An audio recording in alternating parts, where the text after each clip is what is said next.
We are back. I actually ended up doing a little bit off screen just because the fucking Karen thing takes forever. And I learned some things actually, so I probably shouldn't have done off stream, but you know. So the wiki says that you need a light blue vial to save her. That's not true. You can use light blue vials, mixed blue herbs, or condensed blue. But but she'll keep asking for those until you run out, and then you'll get a dialogue to say, "Are you okay?" You don't have to get all the way to that dialogue to save her. You just need to give her one of the items. And the order it goes in, because you can only, for some reason, all these dialogues overlap, right? So it goes light blue herbs, mixed blue, condensed blue, and then you can ask her if she's able to get up. So, yeah, basically, you have to use a light blue vial if you have one. Otherwise, you can use a mixed blue herb, which is technically the cheapest because it only gives you 75 HP, as where light blue gives you 80 and condensed blue gives you 125. So, yeah, if you feel the need to optimize using healing items on Karen, that you really don't get to. You don't get to decide that. But you don't need to use more than one. You don't need to get the final dialogue.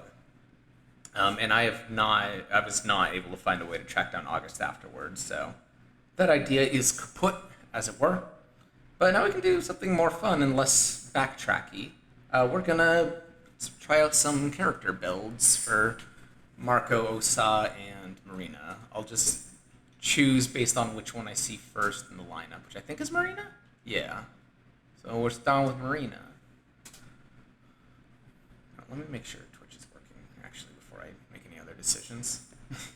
Sometimes it just doesn't.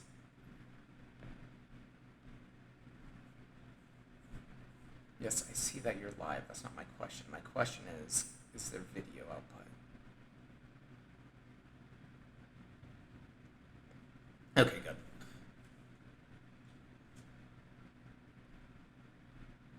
So yeah, we're just going to do good old classic Funger mode.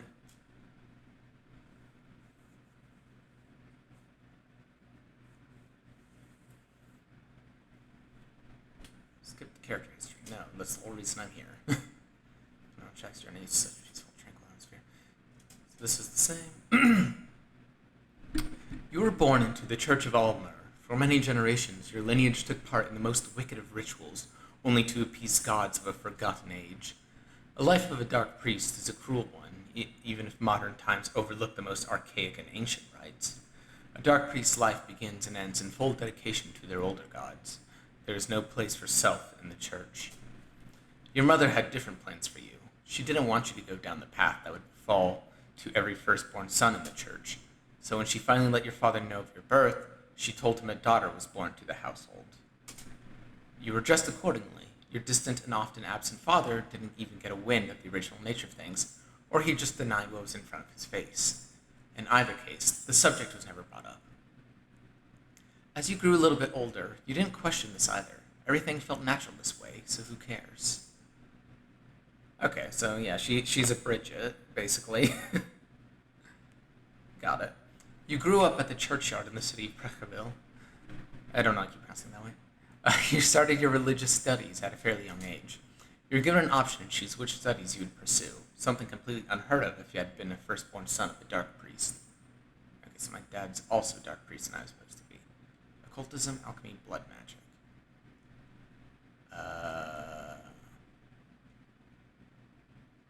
Here, we'll do all three. We'll be back. You learned engrave. Okay, that's really good. You proved out to be a great talent as occultist, and slowly, even the Holy City of the Vatican and their Ministry of Darkness heard about your feat. You were offered a scholarship at the Vatican City to further educate yourself. You took the position without hesitation. Just the idea of getting away from your condescending and stuck-up father was enough to make the decision, not to mention the obvious benefits the Vatican City would offer. Your hometown wasn't exactly a bustling metropolis.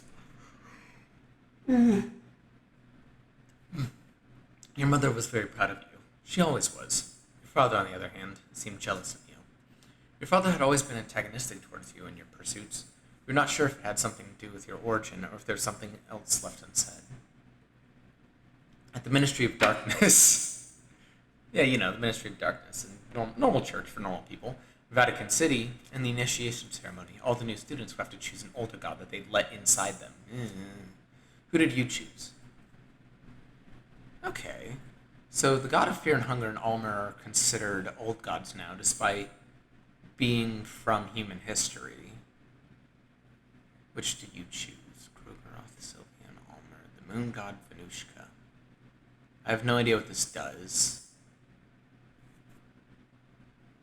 If it lets me draw their ritual circles, Funger might be the right one to start with.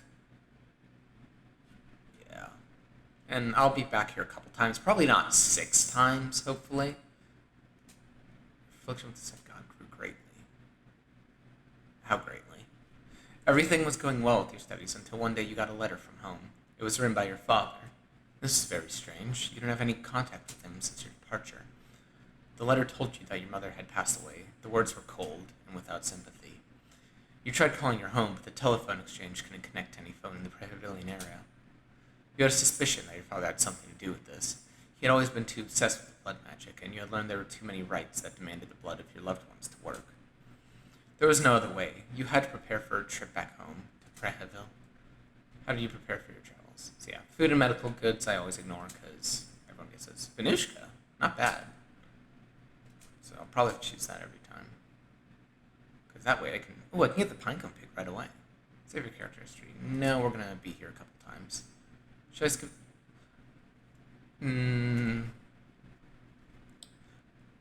Let's not skip it, because I'm always curious to see if I can take the janitor. You wake up suddenly. Was all yeah, this part's probably skippable. I think it's been shotgun shell. That's good starting gear. Glass vial. I do like those, but usually have too many of them. Alright, well... Wait, oh shoot, did I press skip? I didn't mean to. Well...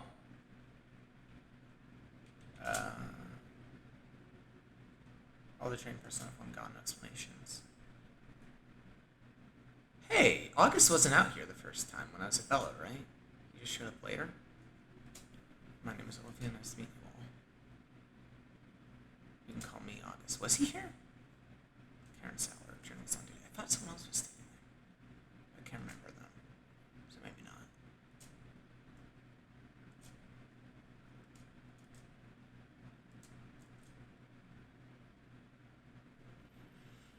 That's the same. Before you came out, we were talking about this. You saw Life Like Nightmare before. You saw The Dream too.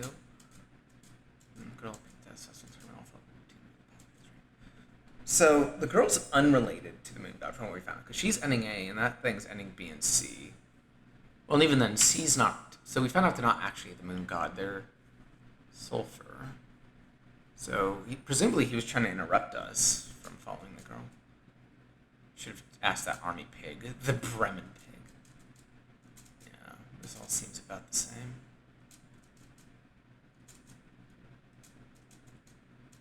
Yeah, August probably says something different since I'm the World Guardian.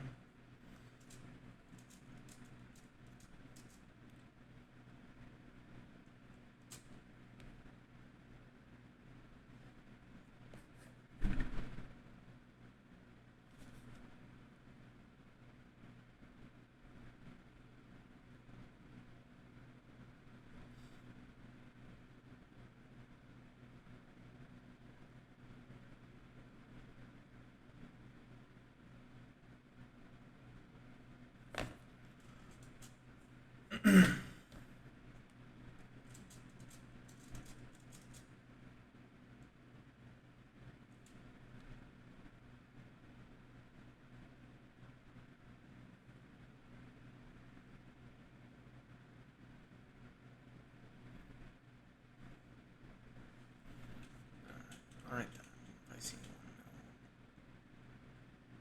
now. Sure thing, don't let us slow you down. Whoosh. 1. Monologue with the moon.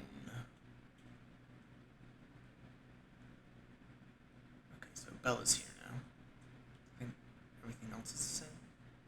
Yeah. Nice day. Bit foggy. I agree.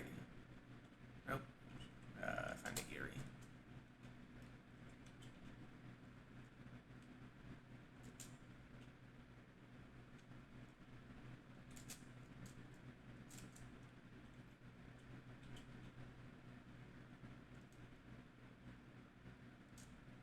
Nah, he's sitting on the bell. Well, make yourself useful. Ginger. Ooh, he's slurring. Hey, I'm a mage. Do you have any mage stuff to talk about? You know what the festival is? Oh.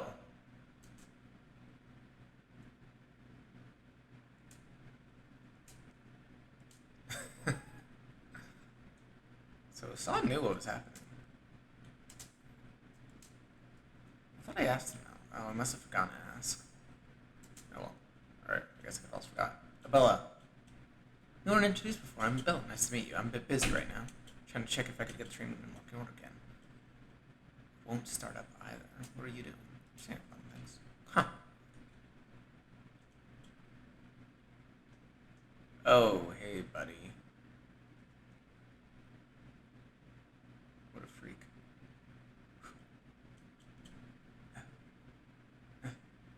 I'm gonna catch her. I'm gonna do it. Oh, or not. So yeah, I'm probably gonna look at the hexen and then start my next save. Although if there are no witnesses, can I just... You're sitting on the map, sir.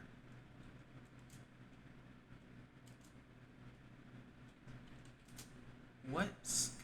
Oh, we can... Okay. Oh, so we don't get the sigil if we choose him as our god. Interesting. Okay. Just have Vanishka.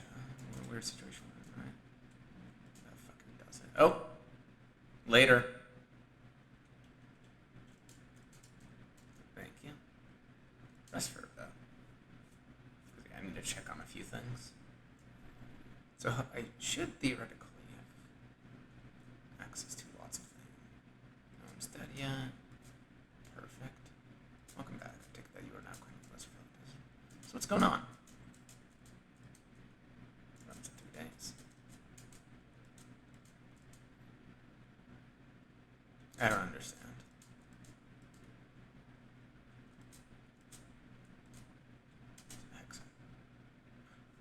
Oh, okay. So when it says greatly, it means maxed out. Which, being able to do this right away would be good. However, I'm definitely gonna make Fear and Hunger sigils no matter what, right? Ooh, this would be a good way to test the Golden Gates. Anyway, so yeah, I probably won't select Fear and Hunger in the future, just due to I'm going to use it. Alright, so that's there. That's not there. Why is that not there?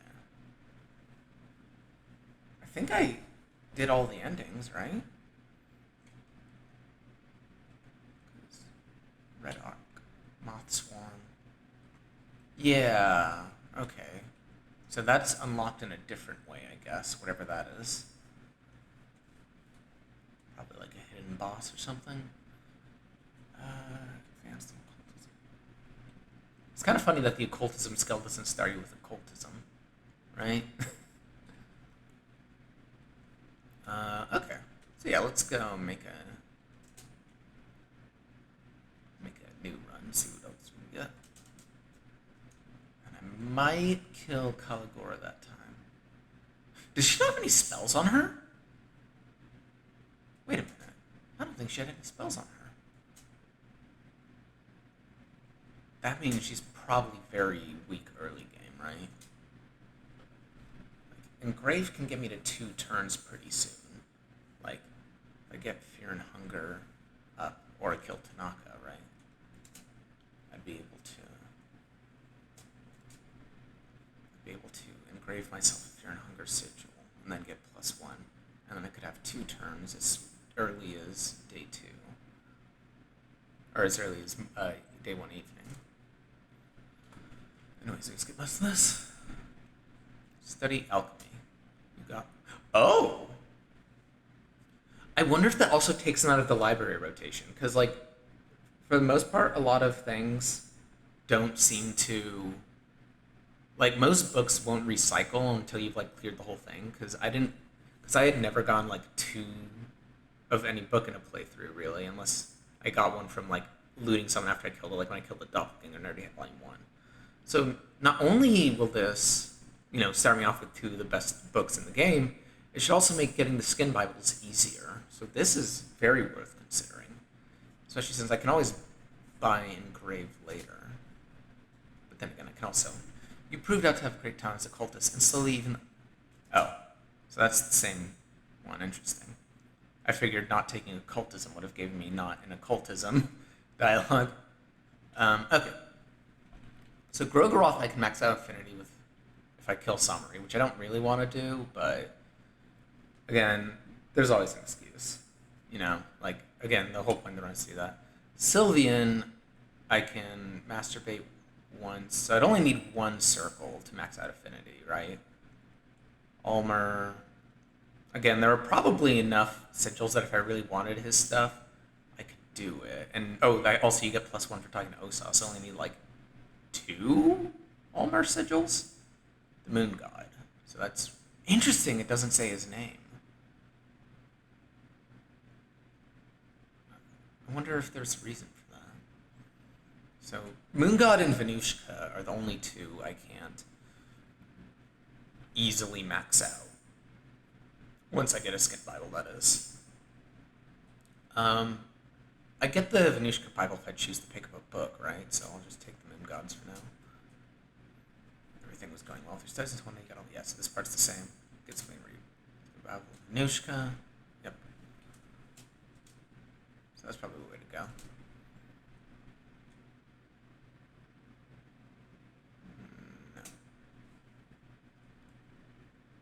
No.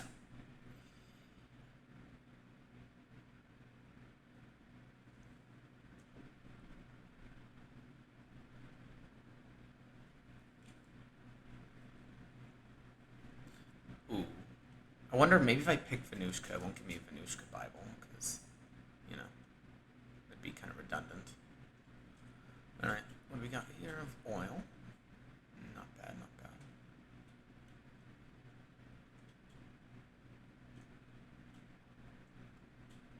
Like mushrooms. Raw meat.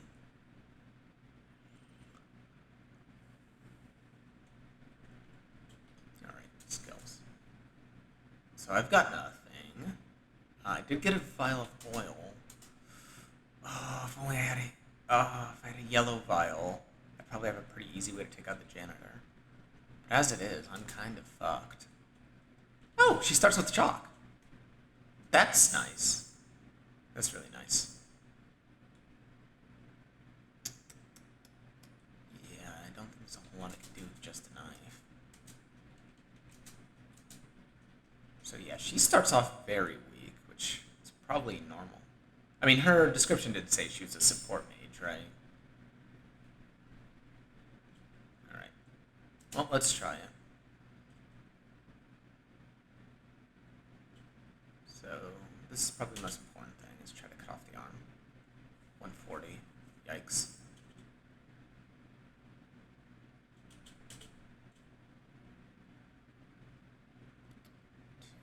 Yeah, this isn't working out well. Oh shit, I'm on the 3rd turn. If I'd just gone for the legs, he'd be dead now.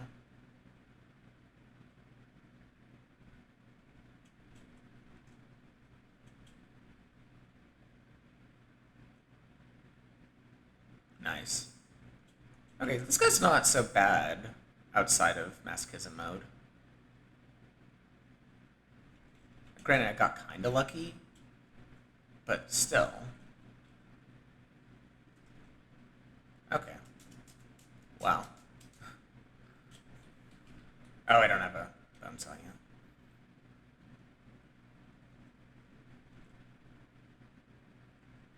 And then rare should heal me, so we're good. We are straight vibing.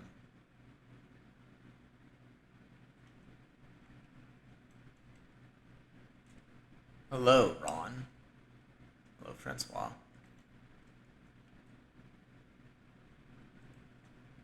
Is that Novak?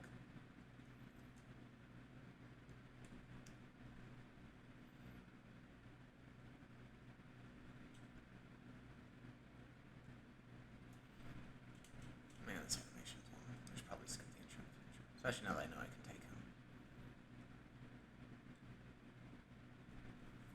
But a Kasara might actually be worth it for her since knives kind of suck. Do.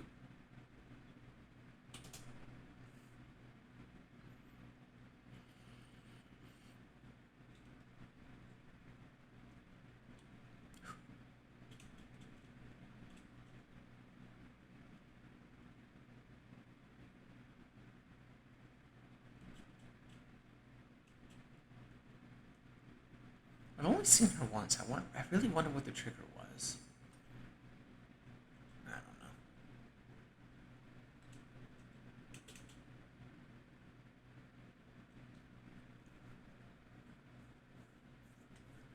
Oh. I wonder if that stops him from spawning there.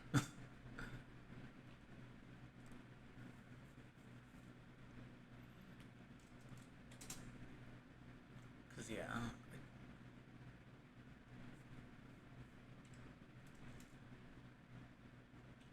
Okay, so that's most of the dialogue. Interesting. So Caligula only shows up if you don't take the map. Also, if I'm playing as Marine, are we not going to get the bonus ritual circle? Is that, like, exclusive to not playing as her? That would suck. Oh well. Halfway through the game, I can move everyone near the city, so I'd only need 2 blood portals to be fast anyways. Hang on. So I got Camellia, I got... Oh yeah, I want to see the cards. So attack 40, attack 65. So that's more than a 50% hike in damage as the 140. So that should take me pretty... Yeah, so it's probably worth fighting him just for this, honestly. As Marina, anyways.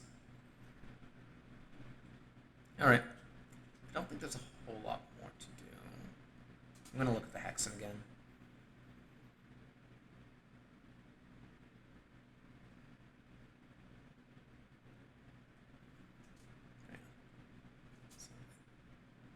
I would like to start with the rare book, personally, because I'm trying to figure out what the hell the Golden Gates do.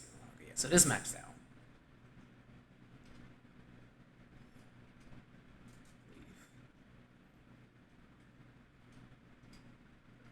Okay, good. So the circle does get drawn. That's nice. Whew. Whew. Okay. One more on Marina to see what her last ability is, the blood magic one.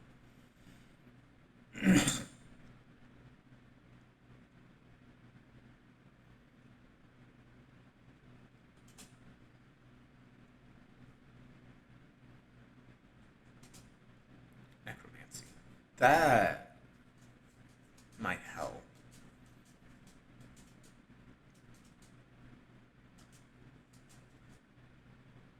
Alright, so we want to try Venushka to see if that makes I want to get the same book.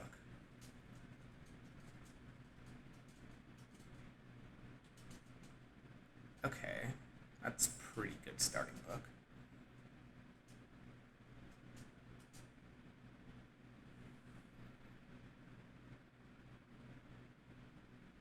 But yeah, I wanted rare. Okay, so question, do I want Engrave, Necromancy, or Alchemelia, right? You know what, let's try the other 2 characters before I, like, really settle down. Yeah, then we'll leave. Oh, yeah, that's what I meant to know. Dan. Who haven't I played this? Okay, yeah, just these 3. I'm not super interested in them. It would be nice starting with the dialogue thing, and then I could learn which dialogues are good, but... So she needs a wheelchair but doesn't start in one? That seems odd. Anyways, Osa, my man. Oh, maybe they get the life storage. Yeah. Being a yellow mage sounds fun.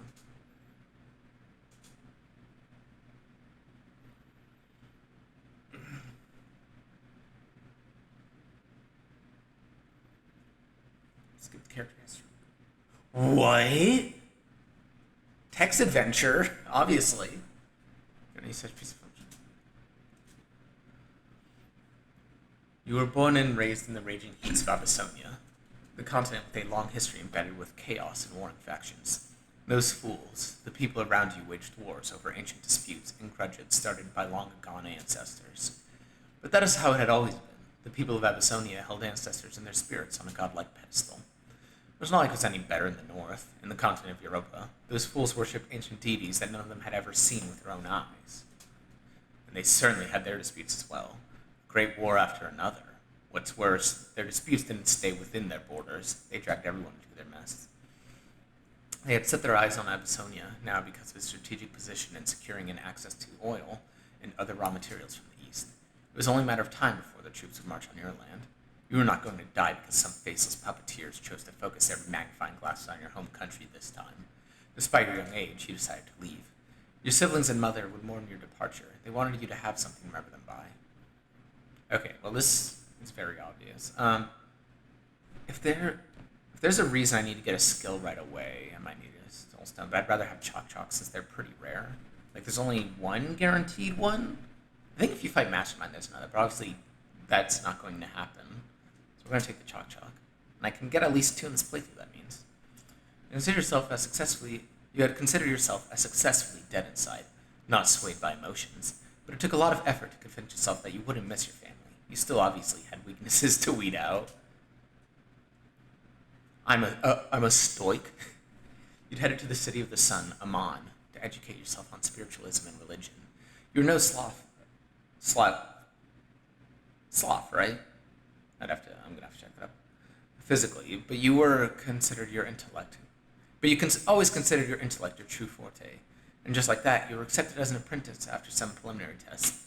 At the same time, this news about the Great War closing Abyssinian borders were all they could talk on the radio. Amon was far from the borders, and would probably remain safe for a good while, even after a war broke. You figured you'd still have plenty of time to learn the temple and leave the country before it was too late.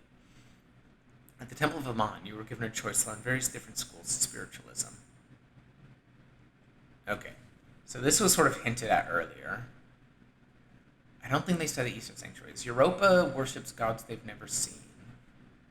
So that'd just be like the old gods, right? I've learned something from them. Methods of my home country were about ancestors. I have no idea what that would be. I have no idea what either of these were. Alright, let's just do top to bottom. Old god Ulmer, but amongst gods also too uncommon worship even obscure deities. Okay. Refining the main god crew. So it didn't say greatly, so it's probably not maxed out. You were talented and praised for your quick learning at the temple, but that came as no surprise to you. You knew you were smarter than most of the old geezers. They only possessed knowledge you wanted. Once you had that, they served no purpose to you. More time you spent at the temple, the more pathetic the priests of Amon started to look in your eyes. Religion in general started to look dubious too after examining how the world functioned. Most religious doctrines were molded to accommodate the current ruling class. Religion was used as a mere tool to control masses more than anything else. Dedicating your life to worship would equal dedicating your life to kings and queens of the time. You had left your home because you didn't want to die fighting someone else's war, so why would you waste your life serving someone else in turn? Around this time, you found an old scroll from one of the many Amon libraries. The scroll mentioned an old sect of magical practitioners originating from Eastern Sanctuaries, whose worldviews seemed more appealing to you. Yellow mages differed from your typical priest. Instead of dedicating their lives to worship, gods existed for them. Their force was to be harnessed to further one's own personal growth and agenda.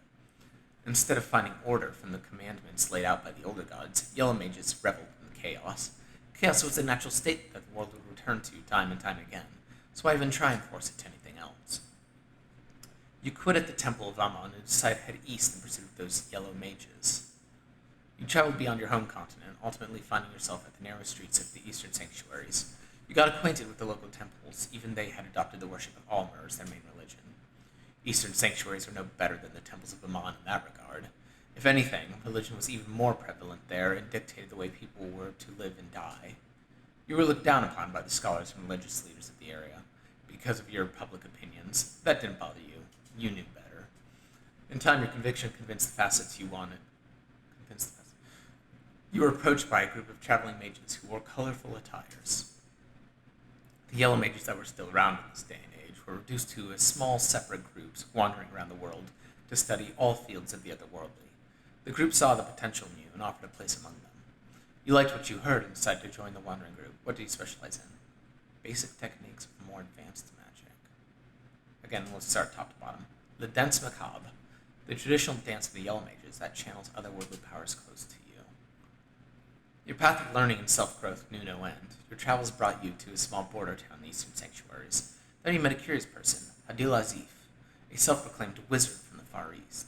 Despite his pretentious appearance, his family name, Azif, was well known and somewhat feared in certain occult circles, which gave his claim at least some credibility. This feels like it's a reference to something.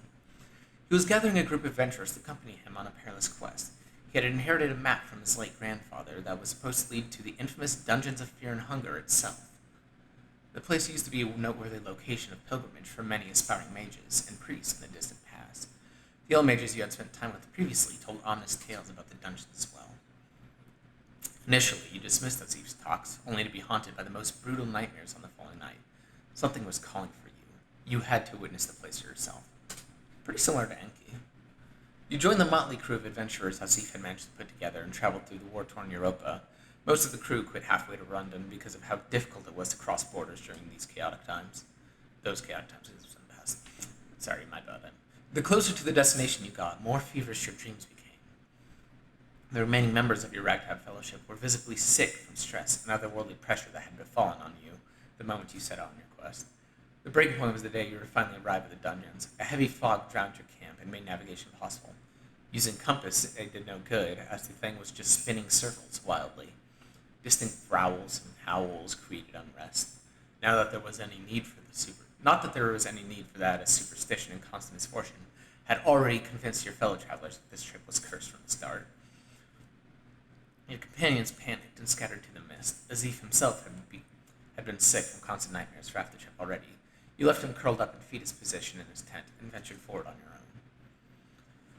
After walking for a while, you started to make out something behind the thick white veil. The mist revealed structures of some kind. You got to a set of old ruins, or they looked more like a measly pile of rubble now. If it wasn't for the dreadful aura emanating from deep within, you couldn't tell there was anything remarkable about this place whatsoever. Near the main entrance arc, there was a makeshift archaeological site with tents and digging equipment. The site looked abandoned. On the other side, there was a side entrance to the dungeons with stairs leading to the darkness below. So, the side entrance is how we don't get eaten by wolves. What's happening in the tents? It's relatively new, maybe a couple of years old at tops. There's no signs of people. However, whoever had set it up had long abandoned the place too. All the documents and reports were written in Bremen, so you couldn't tell what exactly these people were looking for. So the Germans were investigating this place. The Bremen, sorry, I should use actual name. This might have been just a regular ecological scourge, which makes sense though, given our actual Germany did a lot of weird occult research. And also Lagarde. Kaiser, that stumbled into their certain doom unknowingly. If these truly were the dungeons of fear and hunger, then even in their current state, they would surely swallow unprepared tourists whole. Near the main entrance arc, there's a makeshift archaeological site with tents and digging equipment. God damn it. Okay, head to the main entrance. The moment you stop, and then while you felt immense otherworldly pressure, you had understood that the place would drain any normal person to the brink of madness, and starvation mattered mere hours. You had to be efficient about this. Even if the day was still bright, the darkness seemed to suffocate all light, and you could barely see anything ahead of you. You lit up a torch. You stood at the vestibule of the dungeons. To your left, you saw a doorway leading to what seemed like a kitchen. Okay, so the layout's still the same. There was a small room with wooden furniture in front of you, and to your right, there was a closed door. Is that the library? Let's try that. Sounded like something was heavy and alive was slowly moving towards the door. And you didn't want to confirm if there's any horror. Alright.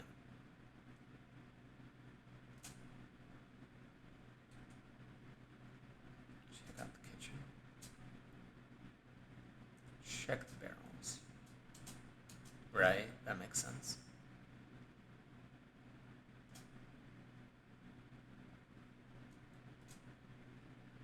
So I'm going to die if I stay too long. Well, I'm already on the train, so I can't die, right? You check the room for any good spots to hide and decide to crouch behind a bookshelf. The place gave you a good vantage point while hiding in the shadows. The door crashed open. You saw a dark silhouette of a gigantic, malformed being pushed from the open doorway. The creature made gurgling noises as it slowly wandered to the kitchen. Used this chance to sneak past the thing to the dark corridor where it first came from. Only the creature had clearly gotten used to the darkness as it sensed you the moment you got out of your hiding spot. You charged through the unknown darkness without a second thought. You ran as fast as you could, creating distance with the malformed beast with each step. You couldn't see much in the darkness, but a doorframe that had light shining through its cracks caught your attention. You tackled the door open and stumbled to an overgrown courtyard. Quickly glancing back at the dark corridor, you noticed that the beast was nowhere to be seen. You figured that the last rays of the setting sun still kept it at bay. You took a breather and slowly walked across the yard. The grass had taken a sickly yellowish color, and the setting sun created ominous shadows as its rays hit the lone gallows standing at the center of the enclosure. As you managed to focus your thoughts, you realized that there was an additional voice echoing in your head. Something or someone was calling you from the depths of this forsaken fortress. There was something very curious about this echo. You needed to find its source.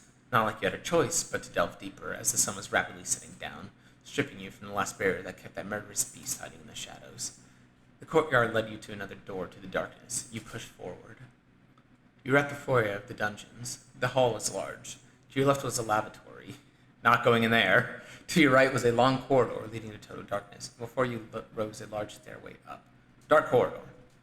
Your torch slowly pushed away the darkness as you advanced towards the unknown. The further you got, the stronger the echo inside your head became. You couldn't make out words clearly, but this was definitely the right direction ahead. A larger room opened up behind a set of rusty iron bars. Your torch revealed human-like figures that stood still just beyond the radius of the light. Upon closer inspection, you noticed that these figures were medieval iron maidens, human-shaped torture devices that had seen practical use, judging from the old strains that had formed from the seeping blood of their victims.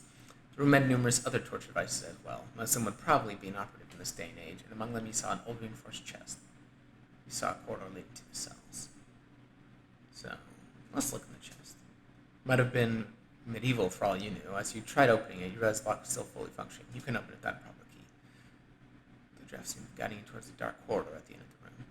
So, we're in the torture room right now, so we should be to about where Nashara was found. Maybe not. Large bars, staircase, only rusty old locks stood in your way towards deeper darkness. Check the cell doors. The doors are locked, torch barely configured. Check the gate. Okay. So we missed the key somewhere.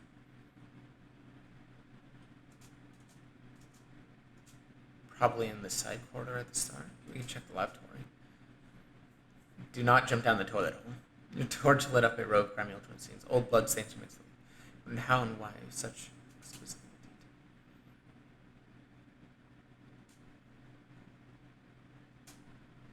detail. Alright, let's try going to the side door. Worst case scenario, I jump in the toilet at the end, right?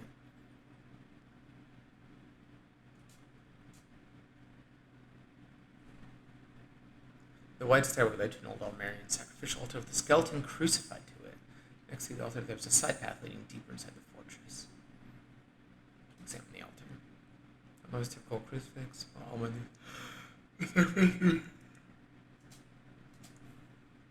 traditionally such reflections, Almer would look after the immediate surroundings for as long as the blood was running down across. Oh. I was just trying to click through dialogue.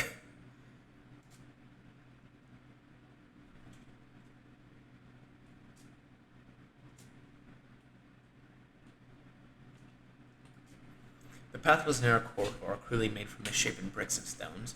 It looked like the floor had collapsed at certain points, but you were able to hop over the trench with ease. A large room opened up before you. The room stood out with its finer decor, spiral floor tiling, and its many bookcases covering the walls. Yeah, okay, so I am where I thought I was. The south end corridor of the room had a small doorway shrouded in darkness. The north end corridor was more dilapidated, with its caved-in ceiling and all. Search the bookshelves. Oh, cool. Grogroth Rare Sylvian. Rare would be perfect. Wait, okay, so Grogroth Rare Sylvian. Venushka's missing from this list.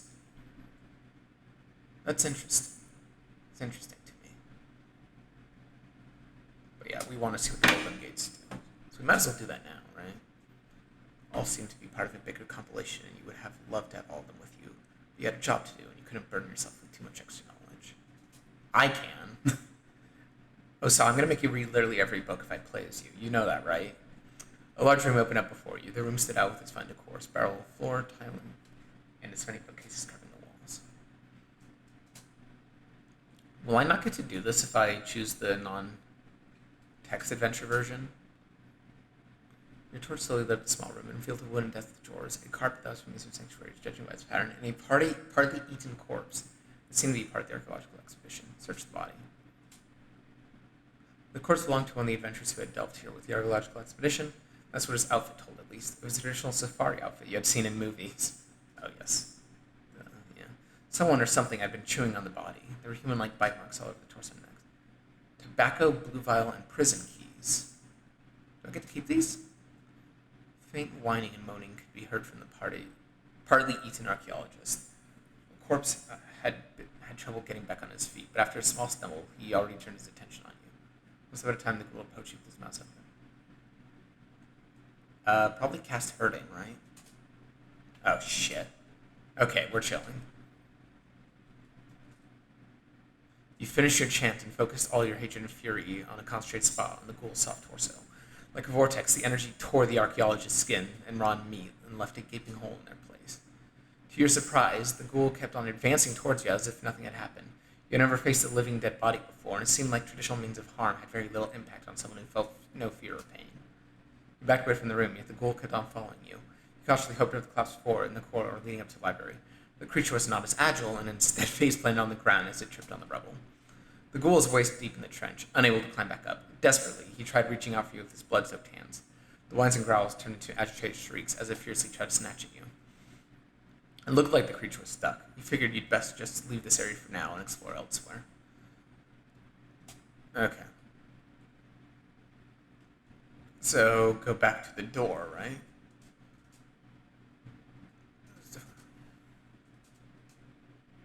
Yep. Ugh. Corridor. Check the gate at the end. You heard the creature thrash the nearby torture chamber. He was around your heels. You couldn't see him in the darkness, but you could sense his intense hatred moving in on you. The gate was locked with a reinforced lock. You tried to remain cool as you hoped for the prison keys to work. The beast was already charging towards you as you opened the gate and slipped inside, only seconds before the malformed monster smashed against the bars. Violently, the creature tried to reach for you while making low grunt noises with his swollen throat. That's it. That's a weird one. The bars in the gate seemed to hold the beast for now, but you didn't want to stay and find out whether the thing could actually break in. Instead, you took the doors deeper to the darkness, so we should be getting to where we first found Noshura. So we're actually not. We're about halfway through the dungeon, depending on the route, but nowhere through the first game, because Mahab is kind of big. Instead, you took the stairs deeper to the darkness. The thoughts crossed your mind. If darkness had twisted those poor sods to become mindless beasts, would the same fate await you if you stayed at the dungeons for long enough? The stairs became sticky from old gore and bled the deeper you got. The air was stale and had rotten smell to it.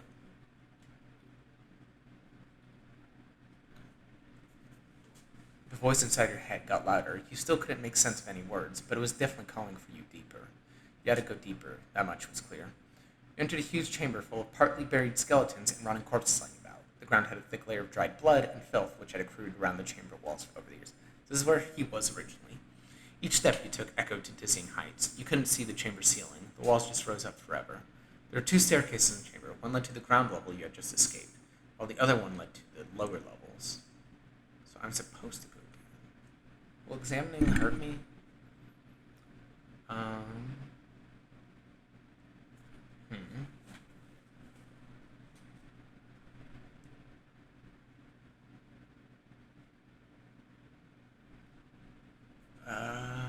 Examine the pal's body. Okay, yes, bodies look fresher than others. The ludicrous amount of corpses did raise the question about the purpose of this chamber, but there's no one around to answer those questions anymore. So yeah, that's telling me that he's not here. So you just took everything at face value. But what's the contraption saying? Oh yeah, this is the elevator down to the mines. You didn't notice the gaping hole at the center of the chamber until you got closer and your torch lit up the surroundings. The wooden contraption, maybe not, had been built around it as a freight elevator of sorts, lifting and lowering items and people if necessary. Not just by being stained with blood and filth and everything else. Judging by some of the equipment around, the elevator must have been used by the same archaeological expedition that had set up the tents outside. I don't have any rope.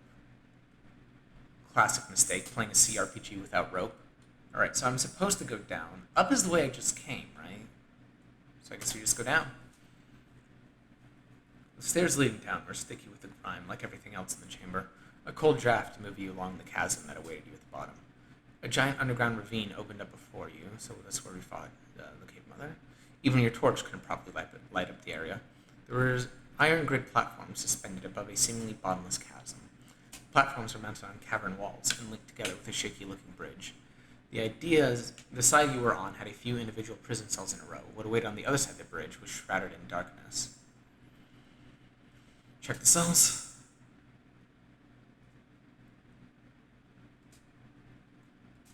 My prison key doesn't work on this. That's fair. There's nothing anyways. Okay, so we'll examine the ravine real quick. The grid platforms looked old and rusty. The platforms gave way some creaks as you walked on them. The fact that parts of the platform had already collapsed didn't exactly reassure you of their condition. Okay, yeah, so the bridge. Cautiously walk up to the bridge. Just putting some weight on the thing caused a couple of nuts and bolts to fall down to the endless depths. You braved across it. The bridge felt like it was about to collapse at any moment, but somehow it remained together. The other side of the ravine was more or less identical to the one where you just came. There were 3 cells in a row. At the end of the platform, there was a corridor leading away from the ravine back to solid ground. Check the cells. All the cells were locked. One cell in particular caught your attention. There was a huge naked creature inside. Its feature looked human, but the person must have been at least 2.5 meters tall, if not more. The upper body of the thing was shrouded in darkness. For a moment, you thought the creature was still breathing, but you figured it must have been just a flickering torch creating illusions. Surely. You walked away as quietly as possible, regardless. There are 3 cells in a row on the platform. So, this should be the same, right? You realize something now that you looked at the ravine from the other side. Next to the man-made platforms in the darkness, there were huge statues carved on the cavern walls where the brick walls of the prison had ended. The statues were figures from olden time, clad in armor, only their appearance wasn't that of humans. No, these figures appeared more reptilian. The appearance and the condition of these statues suggested that they were a lot older than anything that had been built around them over the years. They were probably there even before the whole fortress existed in the first place. Alright, so just go to the corridor.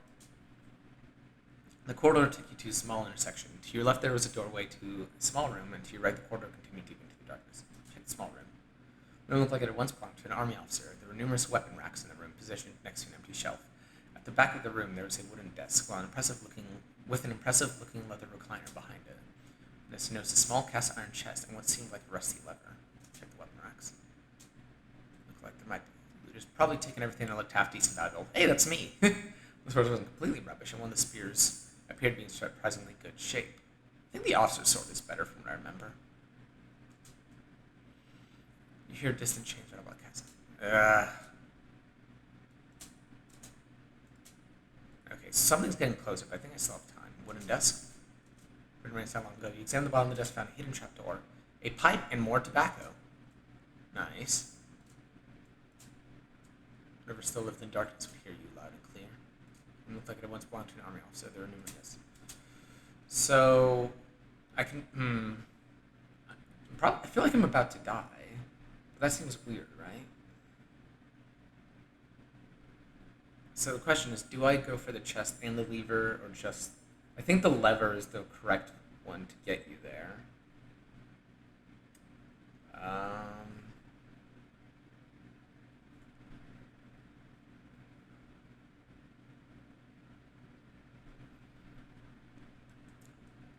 Check the chest. Try to force them with no luck. Follow thieves from past 100 years. Yep. I'm down the wooden desk. Try to get decent vantage point and scraping noise through loud noise.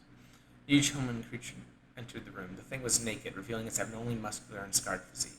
Its left arm was missing, replaced with what looked like a long pole or rod full of thorns. Oh, fuck. Wait, no, he should be dead, right? Ragnvaldr. Or I guess that ending might not be entirely canon. sharp projections. The most striking feature, however, in this abomination was its head. The thing had a head of a crow. Wait, but then how does Moonless have... Oh, whatever. It doesn't matter. I'm sure there's another way to get miasma other than beating this thing, or maybe this is a different guy. That also... Oh, this could be one of the archaeologists. The thing had the head of a crow, and was not just a mask. The feathers were growing down its neck, too.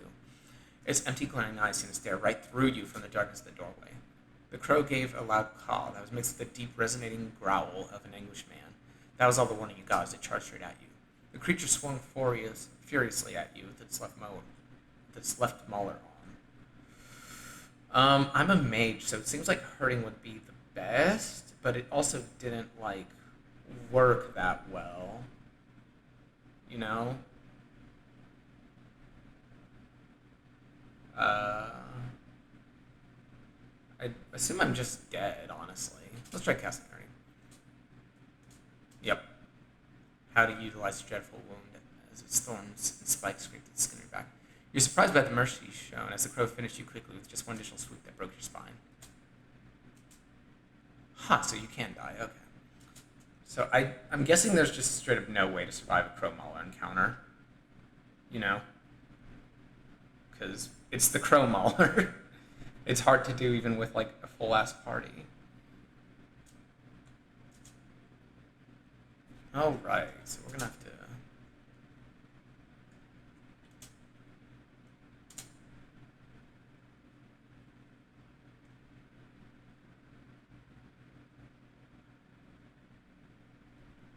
So until we get to the dungeon, I think we can skip most of the dialogue.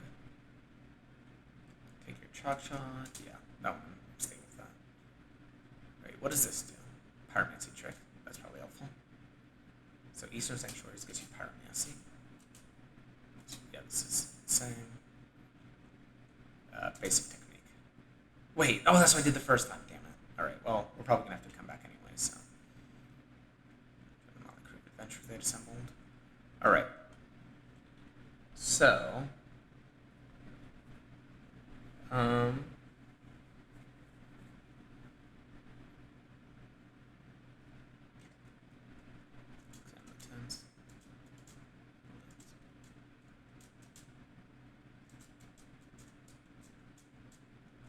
didn't mean to click that, my bad. Let's try the side entrance. Cautiously, you walk down the slippery stairs only to find a cave in. The hallway totally collapsed and there seemed to be no way around it. Buried under the rubble was an old skeleton in medieval leather armor. Kahara, no! Gosh, I buried under a rock. You didn't want to suffer the same fate with the skeleton, so you returned back. It's probably not Kahara. That would be kind of fun. That would be kind of funny, though. So yeah, there's no time limit out here, interestingly. Anyways, into the main entrance. They should all be the same. So, the door carries the buddy. This is a bookshelf room. Oh, shit. Nice.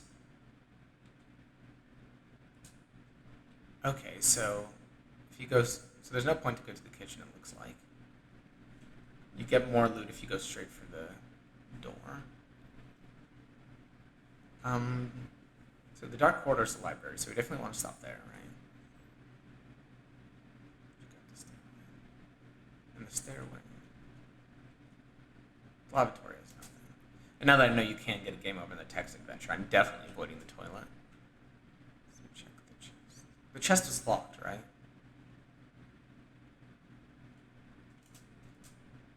Oh. Yo! Okay.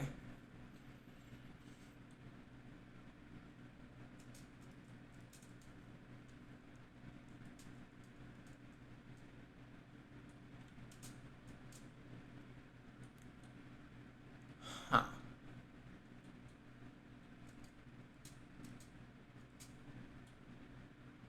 Stairway.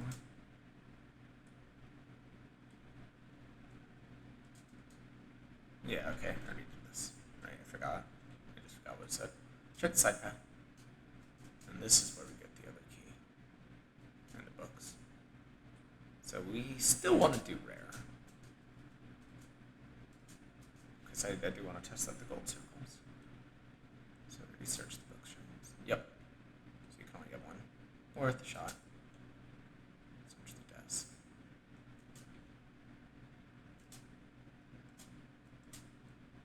Nice. Oh. Oh, I didn't get the key.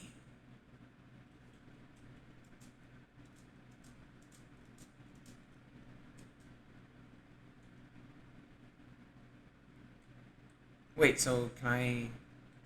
Is there a way for me to keep going?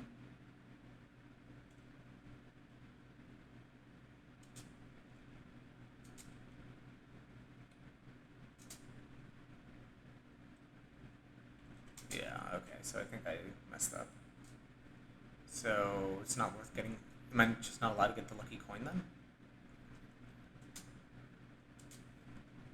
Okay,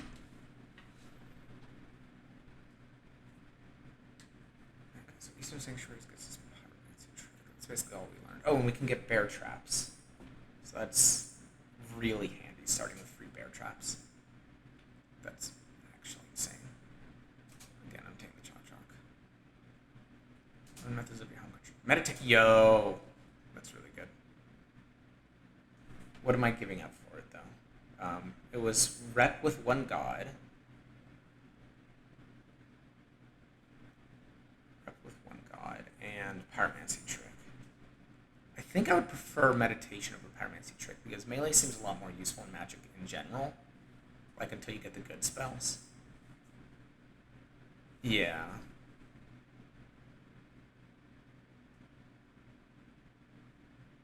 Anyways. Okay. We need to do more advanced magic. Heard it. Okay, so you can get a spell and melee. That means I won't get Dance Macabre for a while. But I can buy that one on Soulstones. I don't even need rep for it. But Pyromancy Trick and Hurting, I need God rep for, so... Yeah, I think this is right. Okay. And so, okay, decide interest in everything that tends to have anything, right? Yeah, okay. So we want to go right into the library. Because there's nothing, because we can't open the door and there was nothing in the kitchen, from what I remember. Right? So we want to go right in here. Now the first option gave me a key. Check the bookshelves. A wine vial.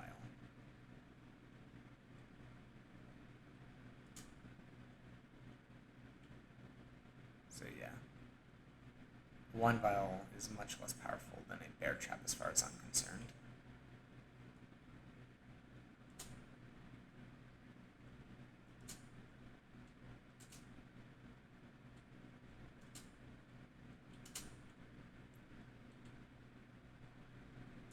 Check the doorway.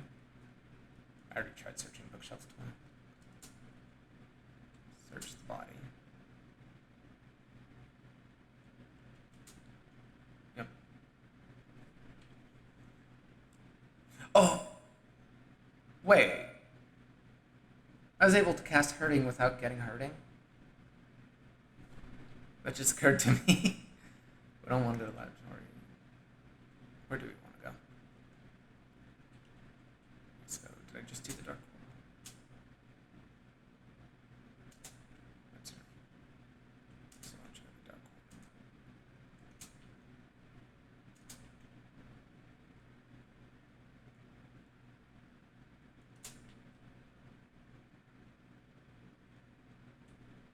So we can't do anything with that. We can't do anything with that.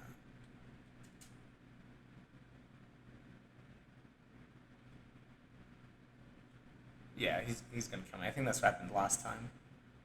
Alright. Take the stairs down. Yep. Walk over the bridge. Wait, did I get anything from the prison cells? I don't remember all of a sudden. Go to the corridor, examine the others. Go to the corridor. Okay. So I need to be careful here. Did I get anything out of the chest?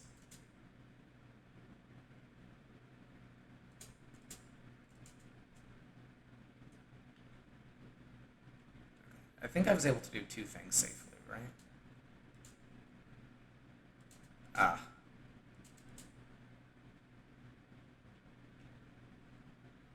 So, yeah, we want to do the weapon rack.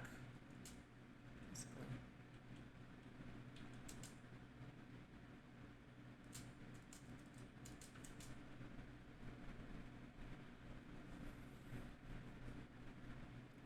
Sorry. Oh, I should have skipped that. This is new stuff, right? You notice the rope tied on the platform. On the other end of the rope, you saw a corpse belonging to the archaeological expedition. Just apparently hung himself. The horrors of the dungeon must have been too much for him. You pulled the corpse up. You were writing your assessment. The person in modern clothing that looked like that of a stereotypical Western archaeologist. The person had nothing of value. You did pick up the rope, though. So that means I can go back to where the contraption was. Let's look at the ravine again. The softening shapes in the darkness. The platform seemed to continue on the other side. God knows how large this man-made area really was. Yep. Alright. So head back.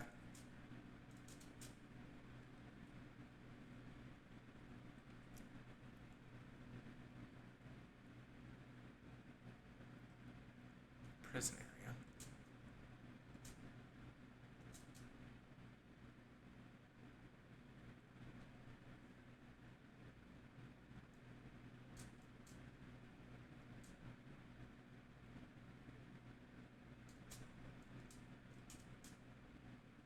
Check the prisons.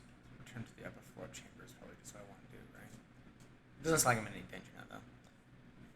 This is the same.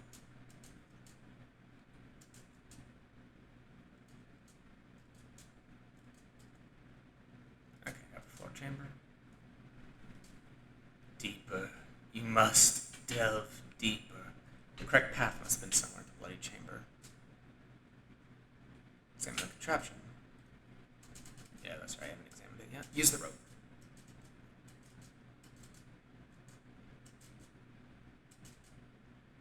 God, why am I not reading? Sorry, I was just in fast forward mode from dying so many times, and now I'm not.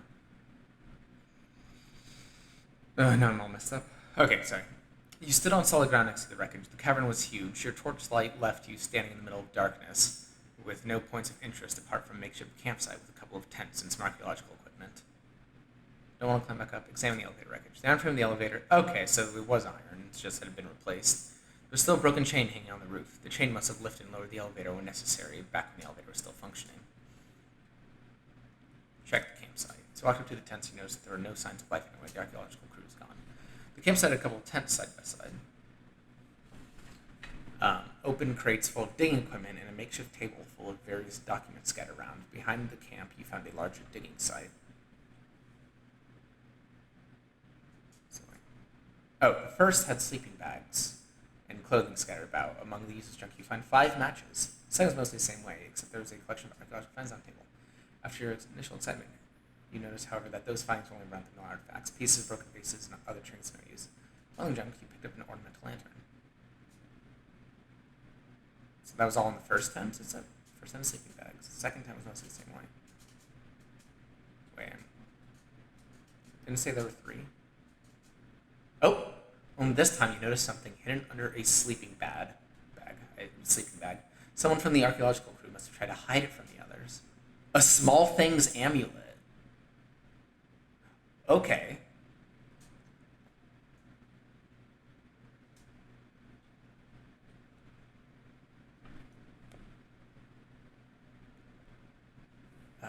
Let's check the tents again. Okay. Surely we're out now. Thank God there's no timer on this one. Report document each item. God, stop skipping here. We're just gonna restart. Okay. The documents were written in Bremen, so you couldn't make sense of them really. There were some very official-looking papers among them, which suggested that the expedition orders came from someone high up in the Bremen office, maybe even from the Kaiser himself. A report documented each item found from the digging site.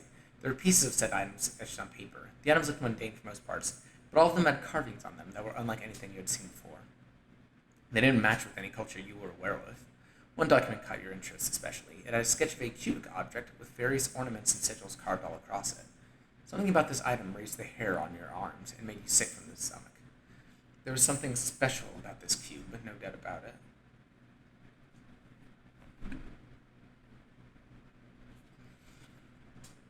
The campsite had a couple. Okay. So yeah, that's the cube of the depths. Go to the digging site.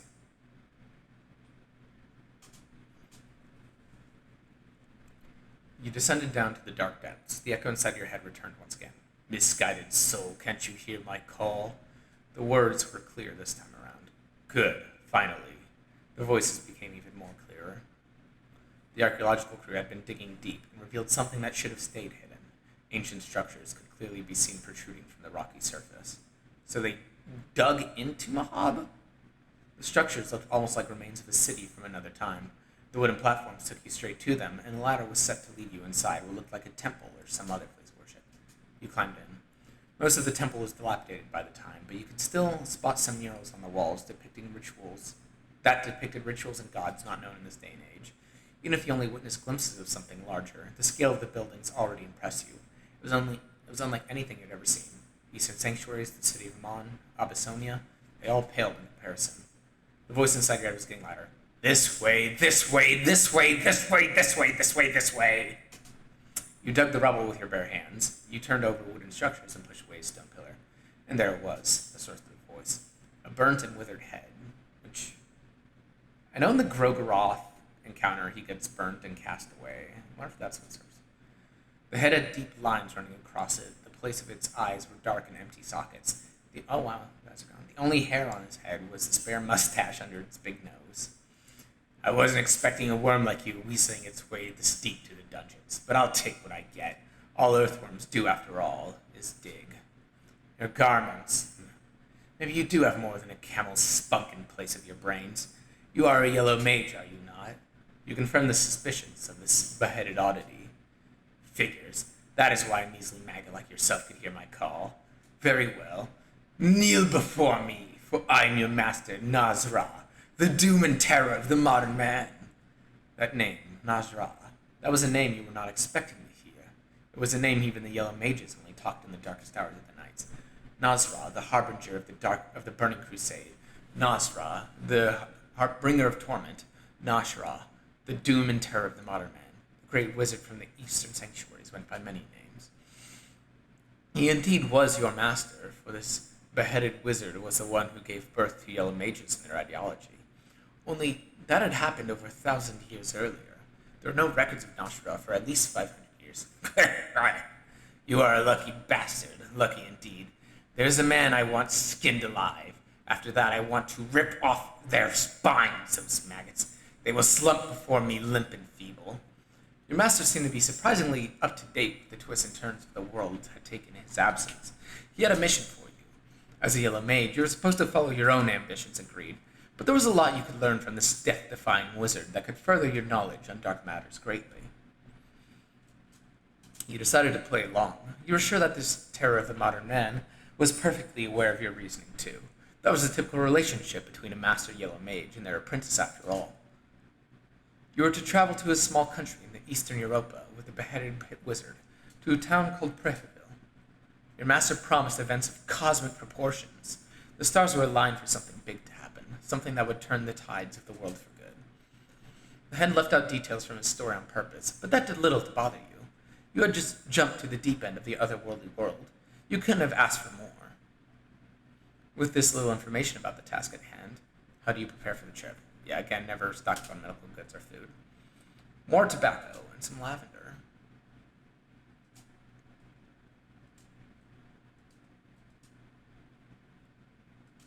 No, because I made a few wrong decisions on the dialogue. I do think I'm going to play as Osa, but I'm still kind of leaning Marina for my stream. Like, I might do Osa on my own. Perhaps same with Marco. Wake up, maggot. Oh, Nashra actually talks. Oh, I love that. I trust you got the gist of things. Let us proceed. We have work to do. Something seems off, though. This is not Moon God's usual modus operandi. Trust no one, but me, obviously. As long as you do what I say, I don't actually care about the trust part either. Now move, maggot.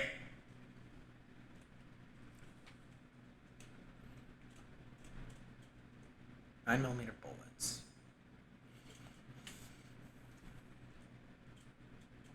A pipe. Lucky coin.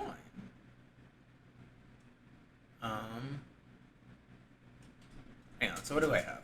I got hurting, that's right, and I have meditation.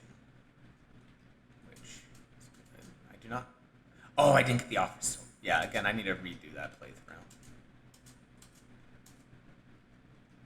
it's fun. It feels good to start off with a full um, inventory, you know? Oh shit, I need to read the Nostra dialogue, so that means I can't skip things. Yeah.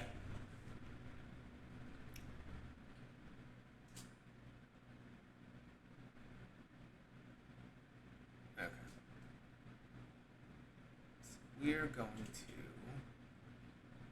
Ah, damn it, there's a witness. So if I want to kill Caligora right now, I probably have to play as Marina. Let's see. I have 25 bonus health, but it's not full. What? I'm very confused.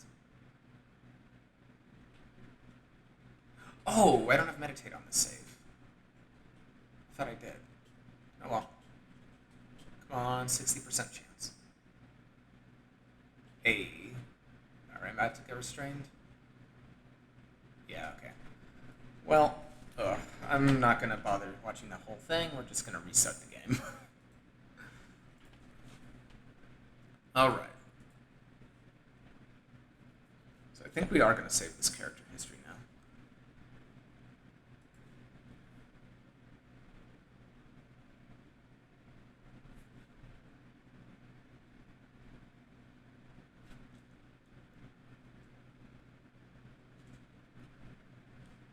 now. Okay. So we want meditation. We want meditation. We want then hurting our dance macabre. Here's the thing.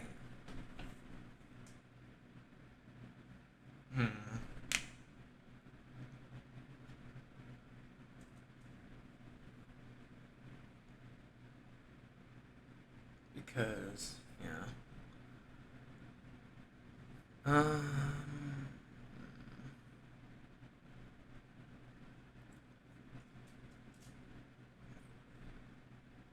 I mean, I can get Dance Macabre easier, I think. Because that's like one of his first upgrades. Oh, but that also means... Well... Which one brings me closer to Spice Forge, I guess is the main question. Alright. Well, you know what? Fuck it. Because, like, if Meditate... Because I think Meditate takes you right to Spice Forge, right? So I don't need anything other than that. I'm going to go for Text Adventure. Chalk. So I think I just set home country because that's meditation. Yeah? Yes, okay. Basic techniques. So basic techniques. Yes, I think that's what I want.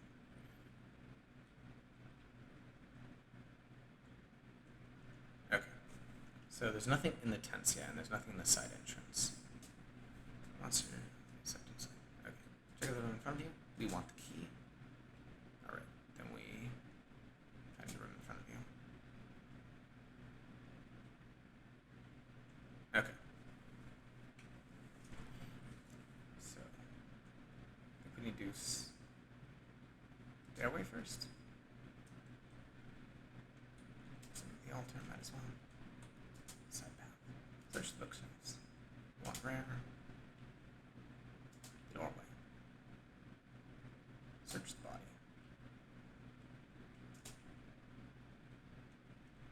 Okay. It's a dark corridor now. Check the chest. Oh, wait, there might actually be something in the other chest. I hadn't even thought of that.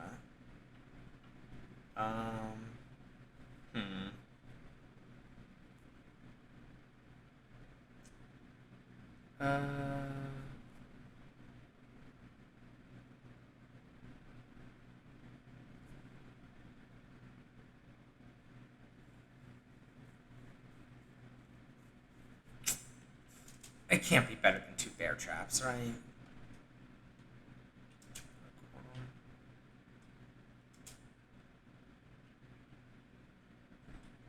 Take the stairs down. Walk over the bridge.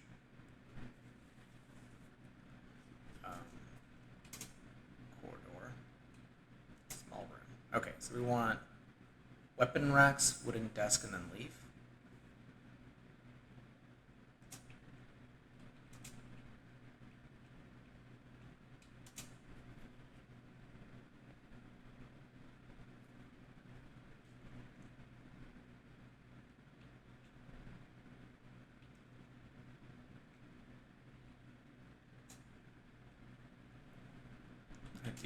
darkness. Lift up the corpse. Examine the corpse. Let's make sure I got it. Okay. Come back. Check out the corner. Go to the small door. Back to the door. Alright, no. My bad. Go check out the cells. Go to the small door. That's right. Check the bridge remains. Turn to the upper floor chambers. Examine the contraption. Rope. I think we're safe now, right?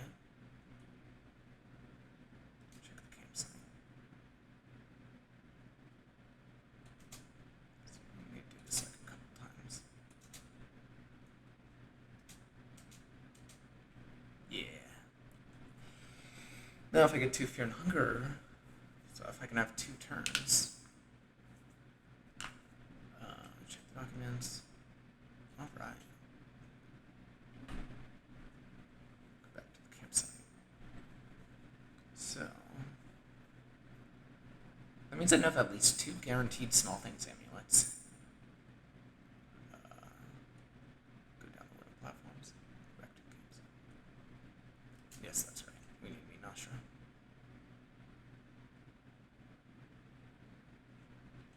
Talk about magical goods.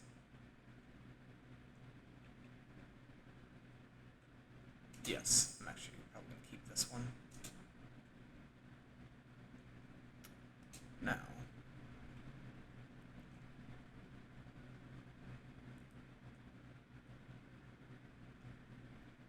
so yeah, Osaka definitely is one of the strongest starts in the game. Kind of makes me wonder, like, what the downside is. Oh. I keep forgetting Noshurch is here now, so I need to consider him. Alright, hurting meditation.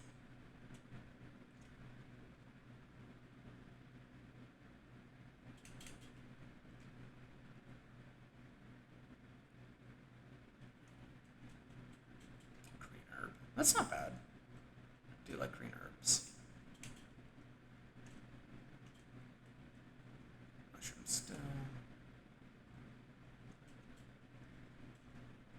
Mental lantern. Huh.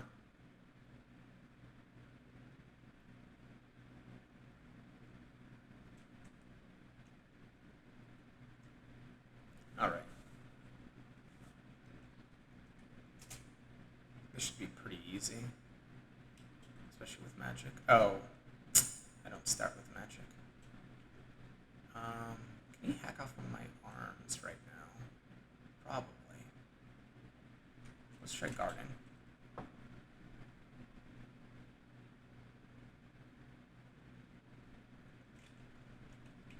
F. Can I get an F in chat? Oh, so it's too good. That's probably going to get fixed eventually, because he's definitely not supposed to be able to get 2 from that, because, you know, there's a perk called Greater Meditation. But, you know. Which is obviously useless right now, since normal meditation is so good.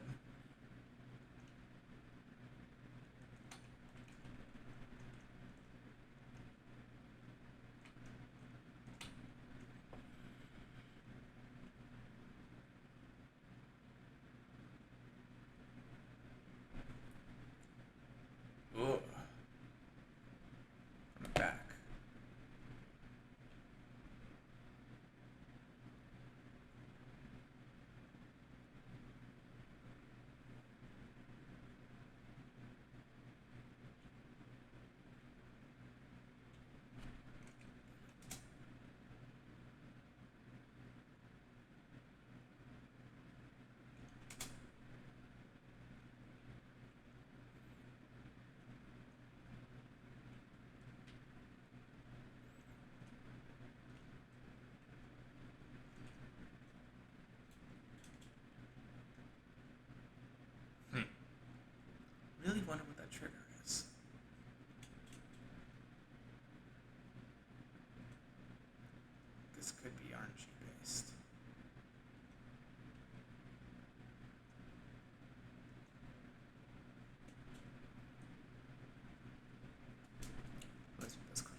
interrupt the discussion here, boys.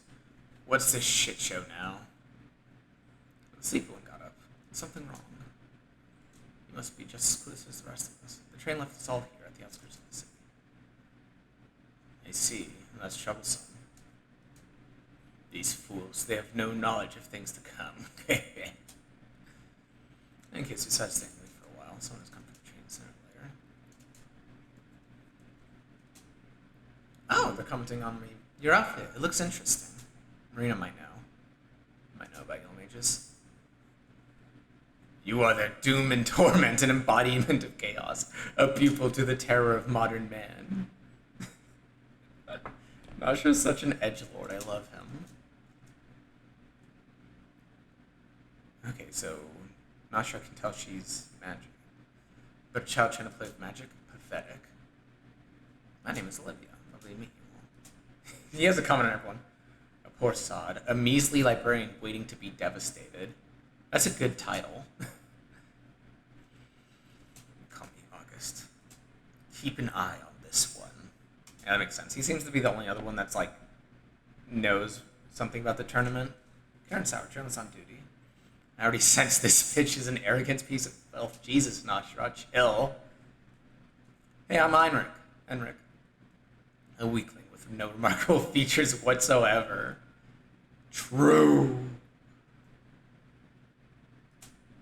Hear that going from the mad wizard. This maggot carries filthy secrets. Dig them up. Yes, sir. You saw the dream too, right? Yes, I did see the dream. Everyone saw the dream. Can you believe that? The moon, the golden pig. Yeah. Not this duck again. We should have asked that army pig, that Bremen pig. He was in way too much of a hurry to leave. I bet he knew something. It smells like it's going to experiment. It's one of those transparent war prisoners. Miserable fool. When people are this dim-witted, they don't even deserve to learn the truth. I mean, not believing in magic's not exactly a dumb thing. But yeah, fair. I've covered wars too, you know.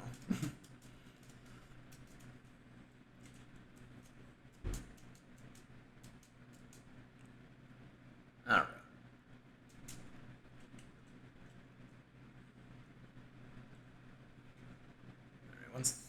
Actually, I'm gonna try to see the Golden Gate still.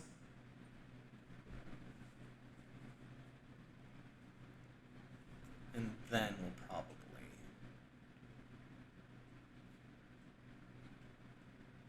I'll do Marco's thing, and that'll be it for today. In fact, I think that's all the stuff I had to do, right? Oh, right, I need to figure out how to save needles. But I can do that when I'm actually starting the playthrough, because fuck it.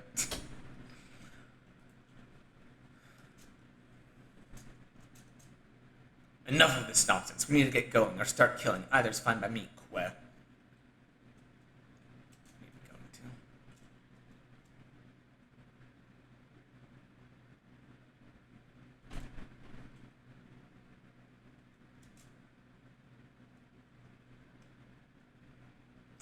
Do you have anything for me for being weird? Doesn't seem like there's that much different. Might be not Shaw dialogues though. I don't know. Again, I'll probably do that later. What are you doing?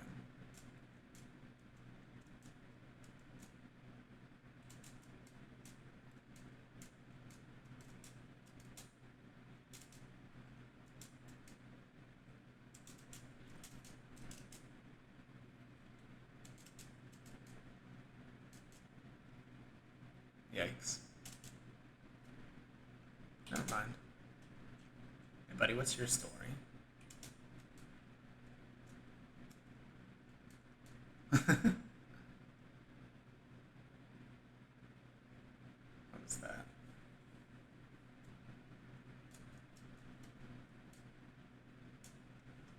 Sounds good. Alright. Question. Do we sleep now? I think so. Let's just get ourselves a little safe.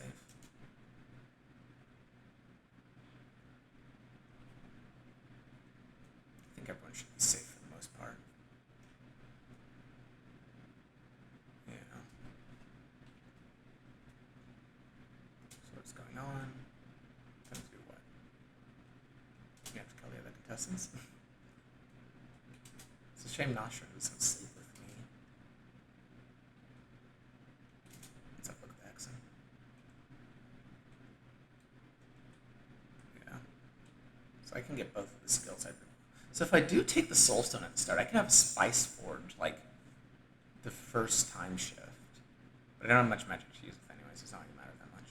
You only get, like, 1 affinity, I think, for his thing. Probably should have checked out the odds. Which means I would be able to max out Sylvian without drawing one of her circles. Which means I could max out affinity for Sylvian or rare. I mean, there's not a whole lot to do with rare's thing. Like, most of it's lore stuff, which would be fun, but I don't know, kind of just... I like doing weird runs. And I don't use much of Venushka's tree either, so I don't know. Anyways. Oh. Okay. So I need... How many soul stones am I going to need? Do I have chalk even? I do not. Okay. So we can get a bunch of free soul stones from the Moonscorched villagers who don't fight back. And even the ones who do fight back aren't that bad. Especially with Meditate. But yeah, Greater Meditation, even when it gets past, Greater Meditation is still one of the strongest skills in the game. Honestly, all of Osa's skills are kind of the strongest in the game. I guess it makes sense. He came here prepared for a death royale, so... Like, I imagine only August would be able to, like, rival that. So yeah, we need to find some chalk, and we need... How many soul stones? I need at least 3 to get to Golden Gates. Hey, Tanaka. Lovely weather we're having, huh? Alright. So, thoughts on the Woodsman. I'm a bit worried he'll chop off one of my arms if I don't manage to kill him in the first round. So I could try going for magic. Guarding doesn't actually prevent limb loss, right? I could try it, and then I think I'll be able to go. Yeah, we're definitely gonna...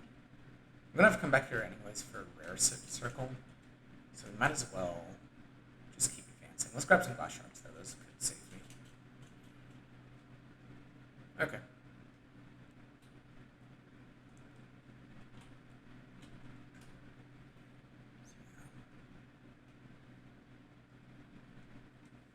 Where else can I get soul stones?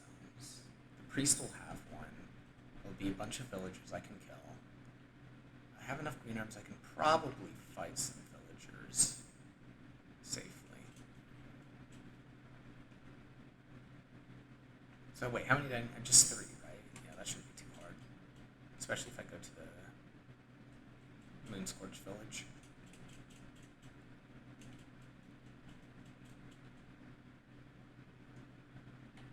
I don't want her to get the jump on me, so I'm going to attack her first. Should I guard or take that? Probably guard. Yeah. Let's see how this goes. I'm hoping I won't get infected. And damn it. How many area transitions can you survive while infected? I don't remember. Oh, I don't have the bone saw yet. Again, I'm just testing for the, what's it called?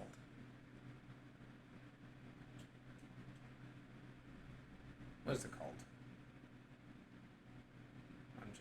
I'm testing for the Golden Gates right now, so I'm not going to bother saving this guy's head for later.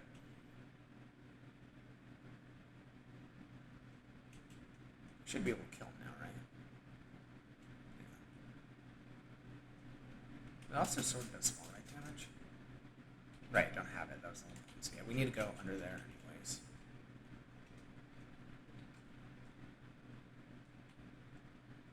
I'm bleeding at the moment. That's fine. Better. I don't have any blue herbs, do I? I don't have Aquimelia anyways. found a silly way to kill this guy. Oh, but I need past a coin flip. I probably should have thought that through a bit more. What was that? What was that? What was that? Really? Well, that's unfortunate.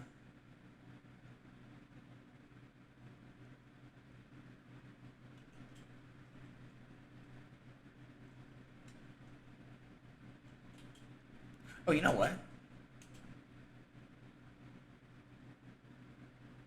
Yeah. Right. Right.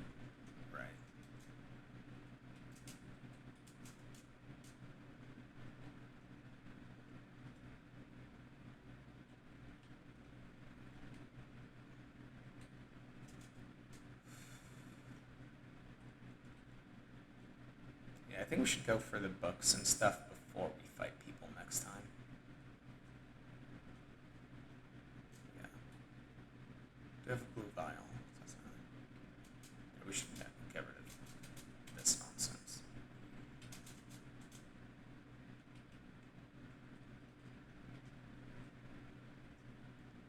I have condensed lavenders. I can use hurting a handful of times pretty safely.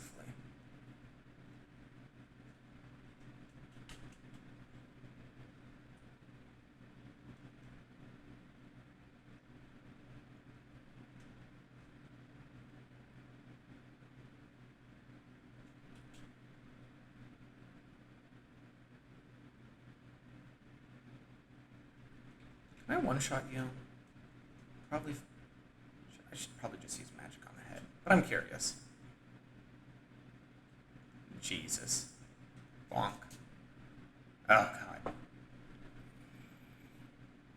I hate the pig death. It takes so long. Because the pigs, like, sometimes just won't eat you on their own. See? Like, only one of them's doing anything. Anyways. Ugh. Yeah, sauce seems really good. Loading. That usually doesn't happen. Something wrong with my computer. Did it soft crash when I wasn't looking?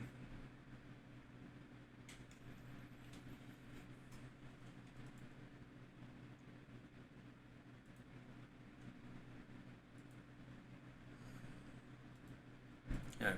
Seems like that is the case. I just want to figure out what the rare circles do.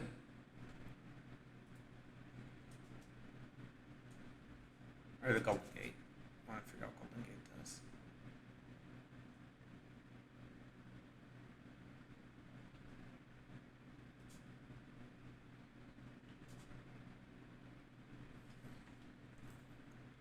Yeah, maybe I should have started with the Soul Stone, especially since this is just a test run.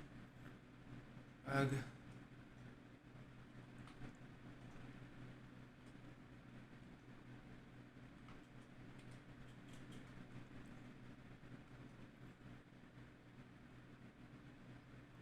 It would behoove me.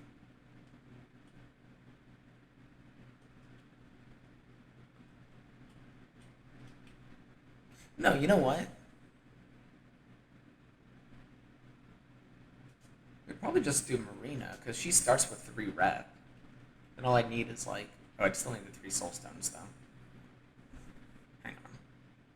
3 Soul Stones versus... I think there are enough villagers that won't be a problem. There's those 3. There's those 3. Yeah. If I can kill the Dark Priest. Okay.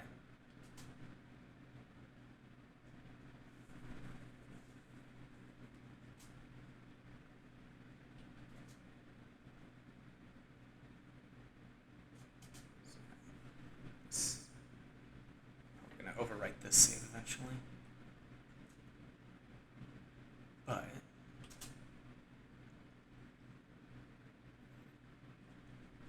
Okay. So since this is going to be about building the rare circles, I'm going to study alchemy in hopes that it will dilute, or that it will make the book pool smaller. So in the event I don't get rare from the final decision, Oh no, I should have picked rare. Damn it. Okay. This still might work out. Skin Bible, Fear and Hunger.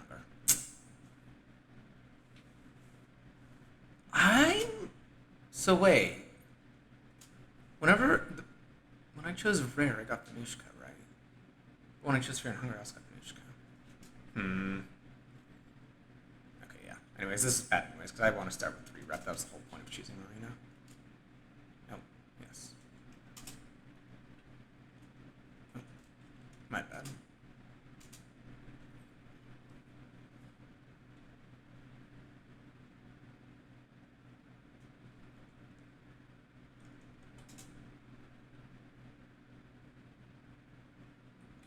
Just gonna dilute the pool. I'm gonna take the Moon God. Oh, wait, did I just get rare? I was skipping through that because every other time I had done anything other than Venushka, I got Venushka, and both times I did Venushka, I got Fear and Hunger. So I didn't... Here, let's save just in case I did get it. I'm probably going to overwrite this one soon anyways.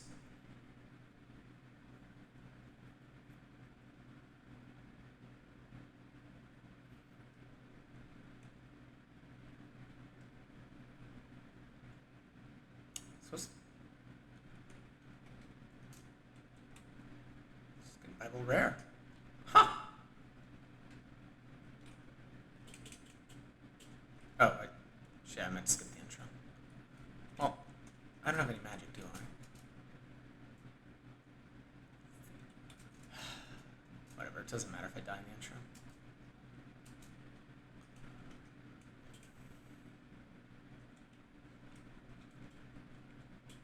Piece of chalk. Oh, that makes me salty. There's so many times I needed that chalk before and I didn't get it. The swamps.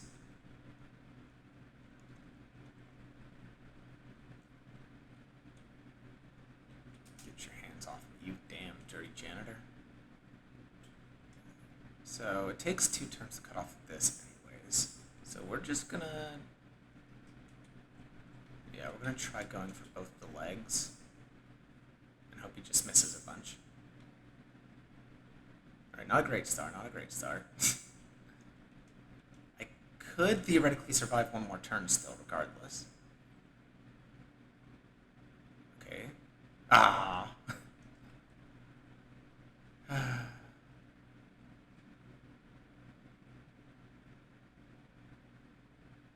He got lucky. I almost had him. Yes, yes.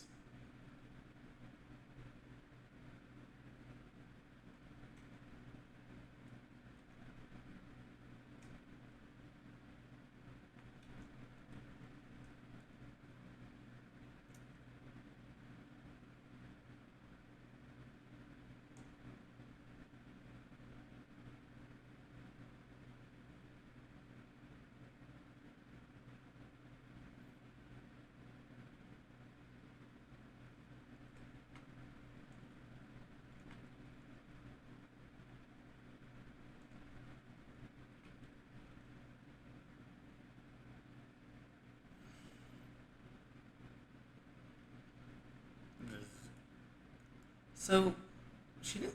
Why did Osaka come in all film grainy? I don't think I've noticed that with anyone else.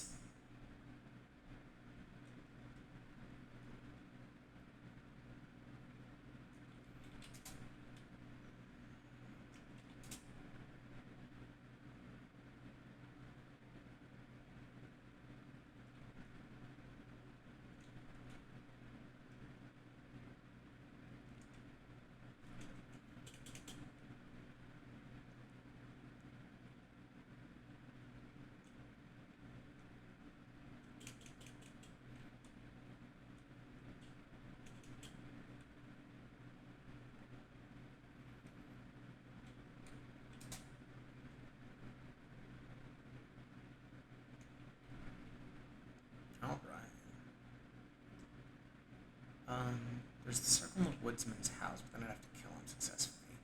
Without magic, that's going to be difficult. I'll save another Kasara on this save. We could try the... I don't think there's a golden gate in the one out in the wilds, but might as well try it.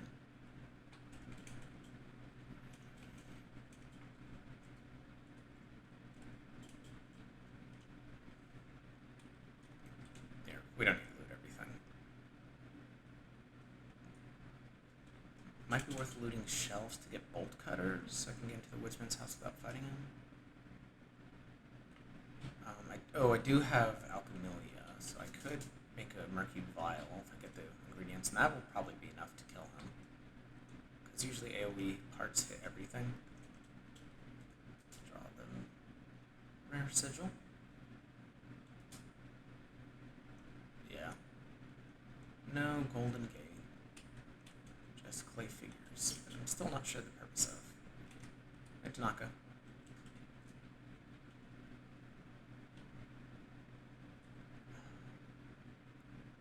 There wasn't a way to start with, like, combat magic with her, was there? Because that would help a lot for fighting the humanoid enemies like Vile and Woodsman. Oh, you know what? We don't have to go this way. We could... There's one... the one of the libraries guarded by a decrepit priest, which would be about the same difficulty to try and fight. But there's a lot of loot I know of on that way. And most of the loot in the Woodsman house is through the door that's chained up. That's where I can get a few good attempts at oil and yellow vials on the way here.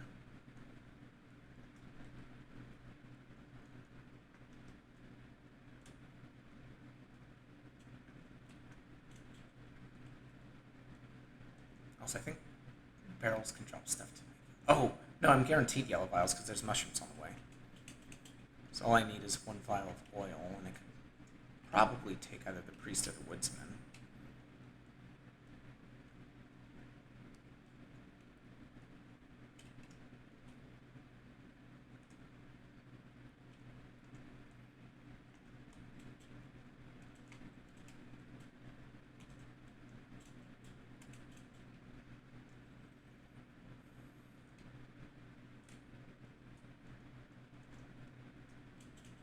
Oh, and I can make my healing items already.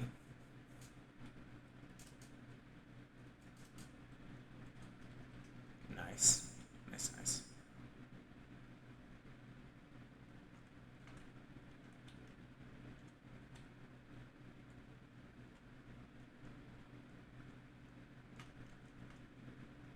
Are there enough little mushrooms here? Yeah, okay. So I don't need that one. Isn't this... Okay, there's Karen. Nice to meet you.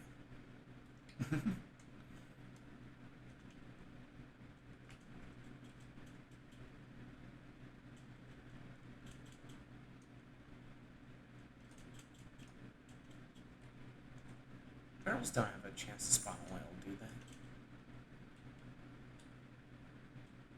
Do you think the other contestants will get mad if I kill these ones, actually, now I think about it? How many do I have to kill? Because I need 3 soul stones, right? And I'll get one from the priest and a head from him. So I need to kill 5 people? I suppose.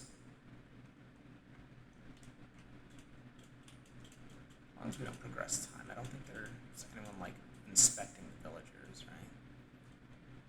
Chili. Oh. Empty. 2 shillings. 1 metal lantern. My options aren't looking great. There are definitely more things to loot on the way.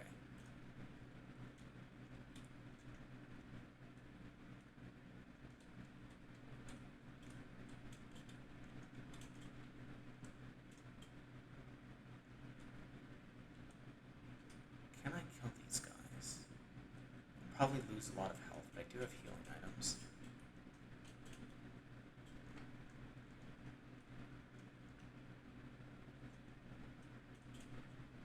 The health's gonna have like a few hundred. Like, they should have 300 torso health. With my knife, it probably only do like 140. So I'd need a couple turns.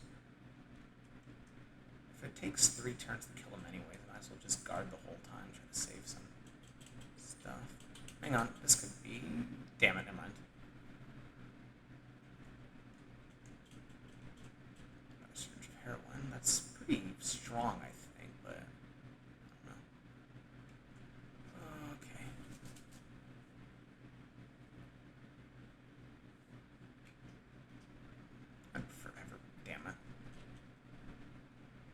What's going on here? Yeah.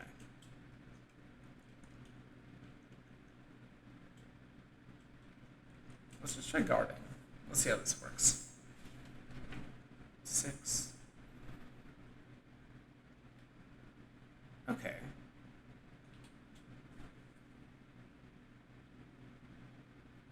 7. 36. I'll survive it, but not by much. Yeah, I think it's worth cutting off an arm, for sure, or 2. Ugh.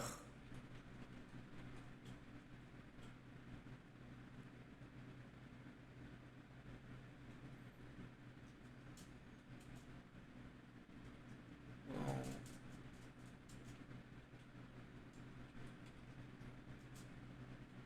we do have some greener. Try to avoid load screens. We can heal though.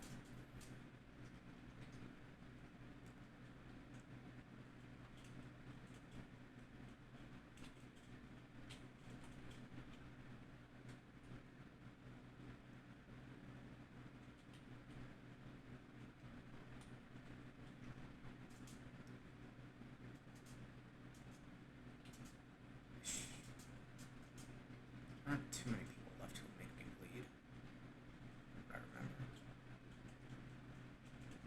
I do have a small key. I could get the gun, but I'd only have 1 bullet, which taking out 1 arm isn't bad. But it'd be nice to be able to take out 2 arms. If I kill the rifleman, I might have more. But that's a bit of a riskier proposition. I can read what that was, because I'm an idiot.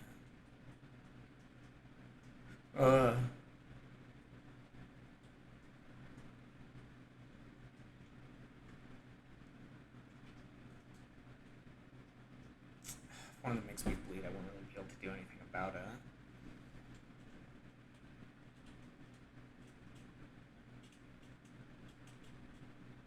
Oh, I've been forgetting about glass vials.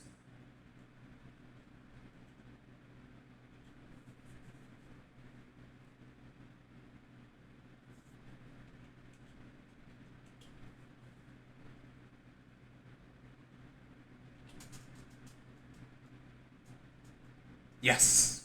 Okay, I'll be able to take the priest. These guys are pretty easy.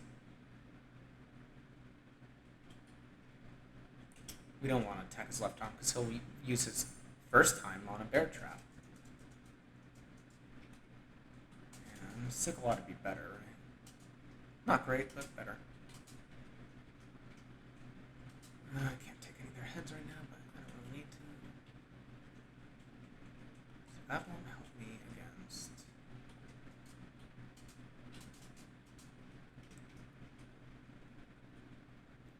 So yeah, glass shards won't help me against the priest, but they can help in certain ways.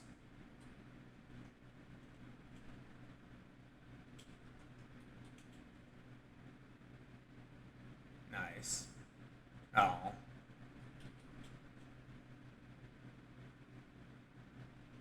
Now he'll start using his left arm to attack, but since I cut off, he'll forget.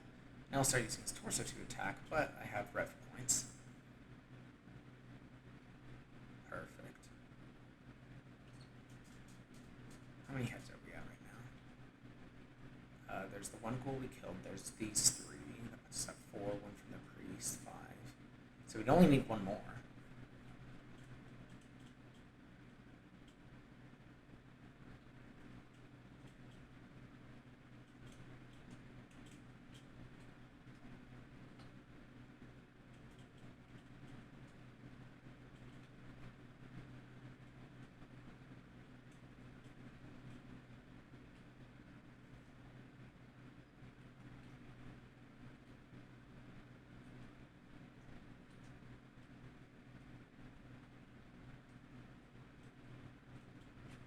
Vial of oil.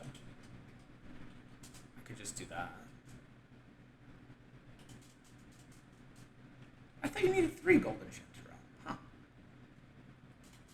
I could also save that for Father Domek. I feel like I'd prefer to find a way to kill Domek without him destroying all my loot. But yeah, the guard until you can use Oh, I got a free gun anyways. Because I should have looted these boxes before deciding that. Oh well. Open it, right? Yeah. So last time I did head. Yes. Damn! Is that 3 in a row? Alright. How does the. So the bayonet. Wait. Oh, the bayonet becomes a two-handed weapon, so she can't use it. That's silly. Alright, let's stick with the stickle for now then. That's interesting. It's not considered a gun. Weird.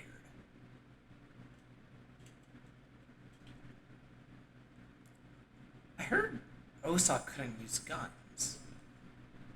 But maybe he could use a bayonet. I don't know. He probably doesn't have an overworld spike to shoot, and then probably couldn't do anything anyways. Kaiser critique. Forage's modern history. Tale of Pocket Cat. It's not going great. Ooh, Fear and Hunger. Can make a real save if we wanted to keep this for some reason.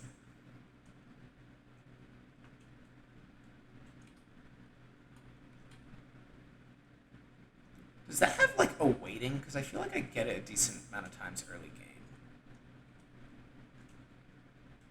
Right. So I'm gonna go get the mana key. Oh no, we're just gonna shoot the priest to death. By to death I mean twice.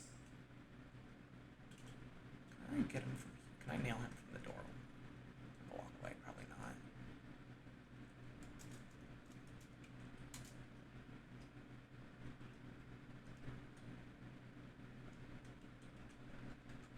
Damn it.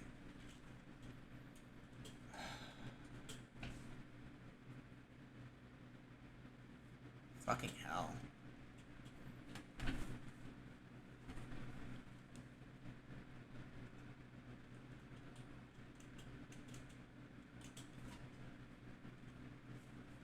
Ow.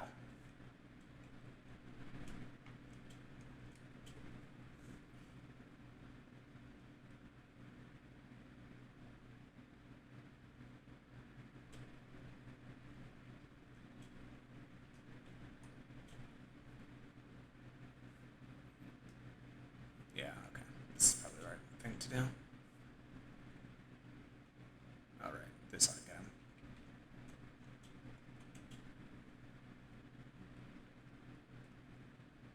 Yeah.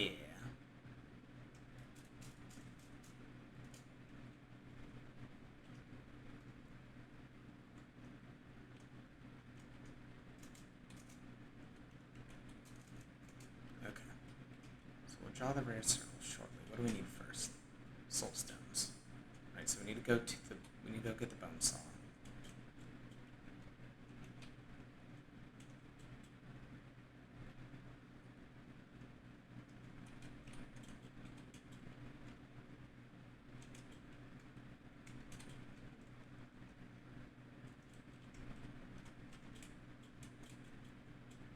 There we go. Took you long enough. An axe. Is that two-handed? No. Nice.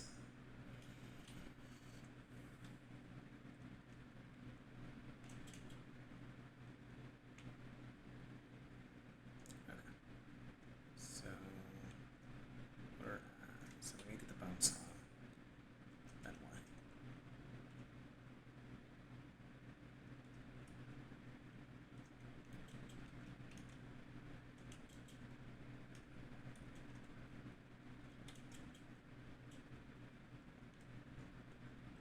Should I bother saving Iron Ring?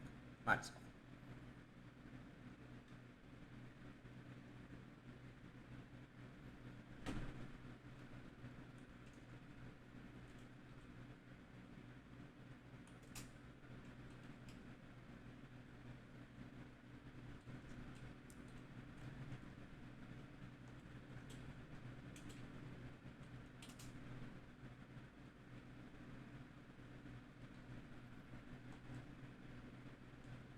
We have to come back up here later anyway, so let's not do the quest right away.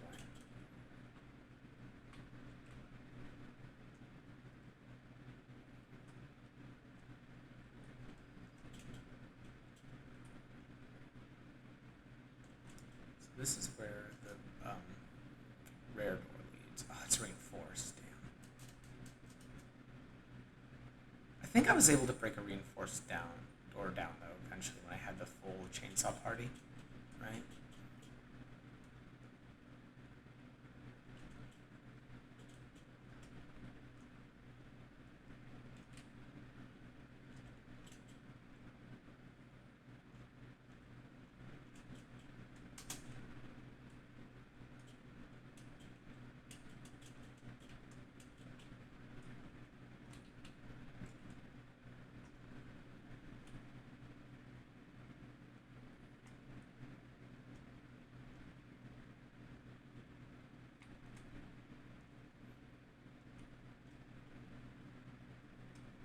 Bone saw. And one more victim.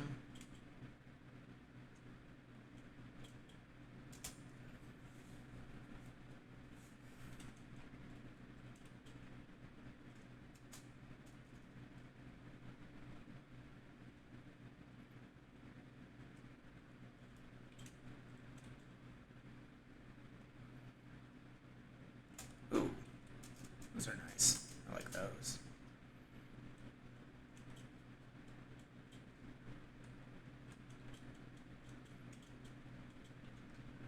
I don't really need anything else, right? Because we're just here for golden circles.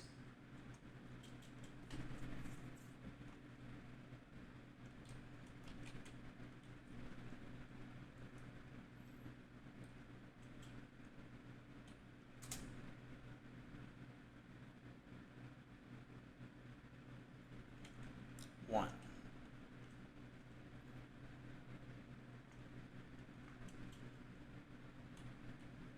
Two.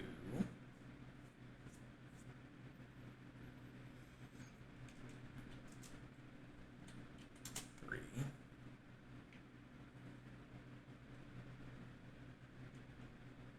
So we're at 2 soul stones now. And also, oh, there's also the priest's head is still there, so that puts us at 4 actually. So, just need 2 more.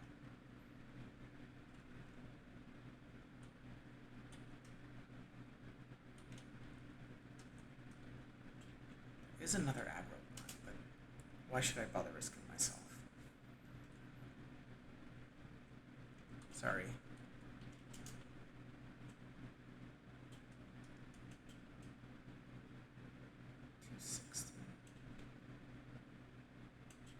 Let's say 250 unexpected volume, which it's not. Luckily. Back home. Sorry. Okay. Once we get back to the priest, that should cover it. I don't have to back. Ugh. I didn't think this thing very well.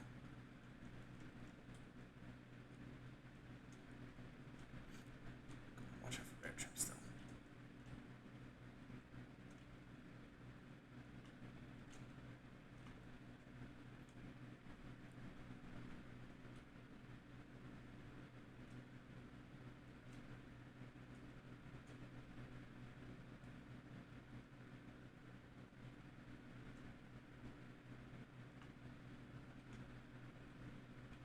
Got the preset.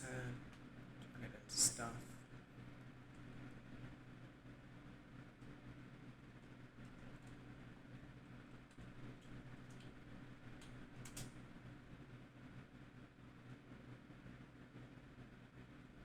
Alright. Finally gonna learn at least what one of the golden gates does. I think there's... The woodsman has one, I know that. There's one in the church. There's one in the orphanage. Oh, and there's one in the mold apartments. I don't know if that's all of them, but those... I'm pretty sure that's all the ones I've seen. Give an offering. 6 overhead sacrifice. Thank you.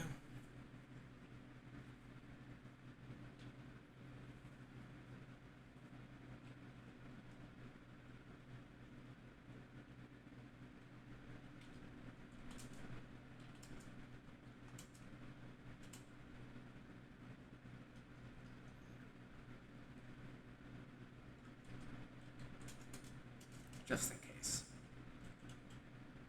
Alright, let's go buy the skill.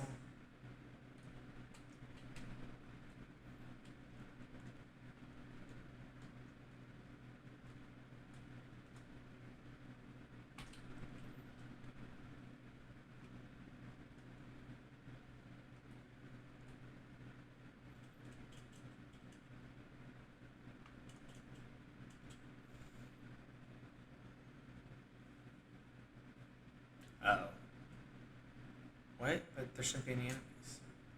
Oh, okay.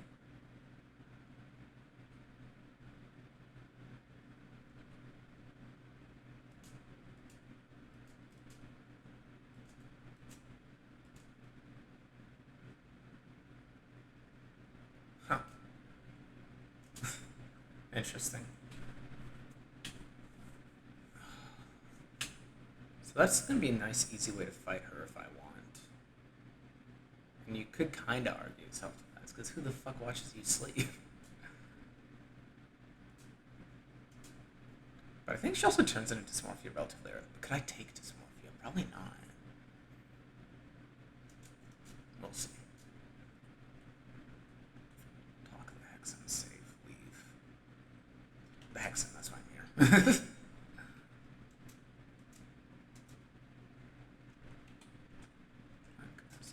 25, mind read. Golden gates. Yeah. Doesn't have a little soulstone here. We'll make a save, why not? I probably should have saved over that.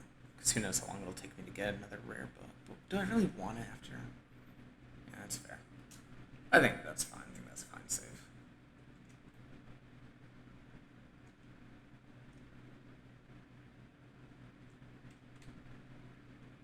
Alright. Draw the rare sigil.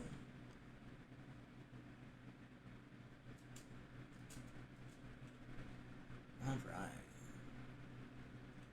That's around 2. Let's go the other way.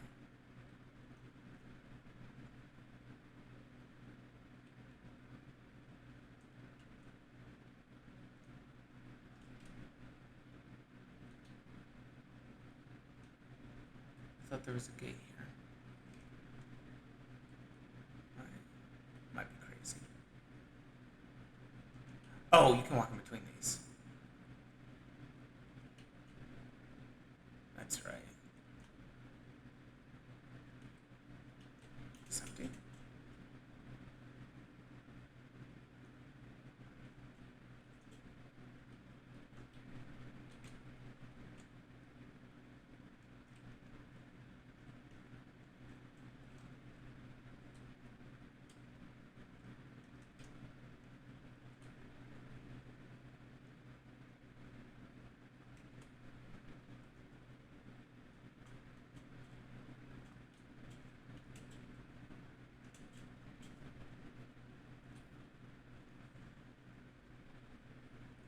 I find it interesting that this world's like a little mechanical.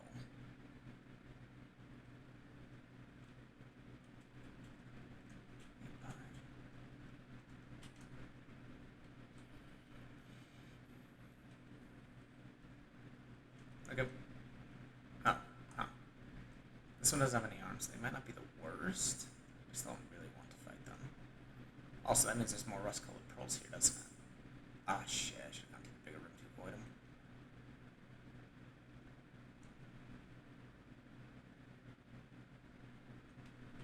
Damn it. Here it comes. Okay, I think we can do this. We just need to cut the torso, right? Okay, and they're weak to cutting. And they wasted their first turn. Nice. No. Less nice.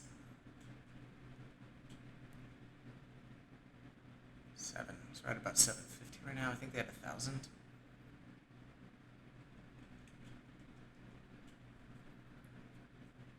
Yeah. They died at 400, so probably 1,000. Yoink.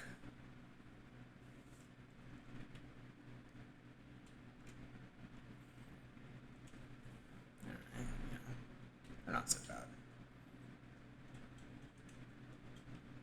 Pretty good. Yoink.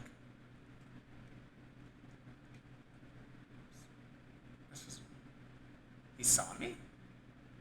Oh, there's the golden gate. Tails. Damn it. So it's just automatically open. You don't have to. Okay.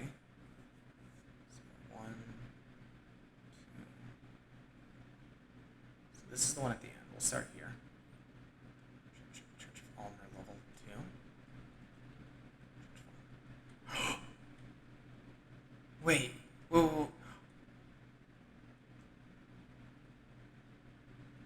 What? What? Sorry, don't know you. The world won't judge us when we won. I still don't know you. Rena, it's me. We can't just stop changing. It's not a coincidence.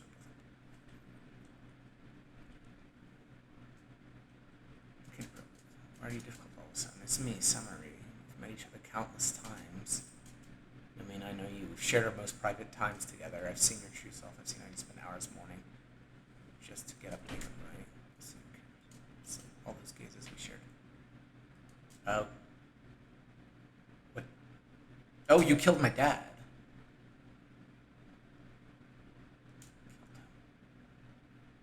Didn't want him to taint our new world.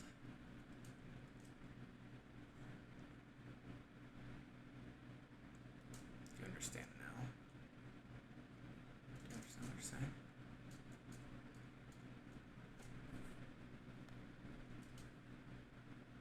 Yep, dysmorphia. Shit. Did I make a wrong dialogue option? So she likes me, right? What if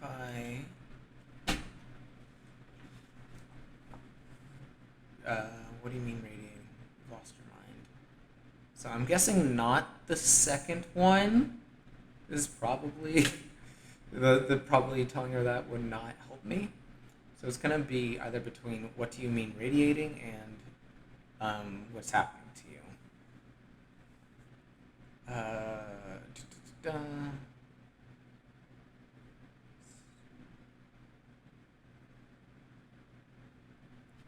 What do you mean radiating? Oh, that didn't work. Ow. Okay. No, not new game.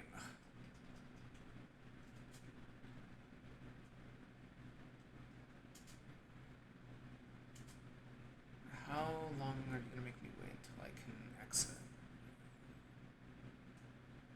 No, I'm not in full screen mode. My bad, everyone.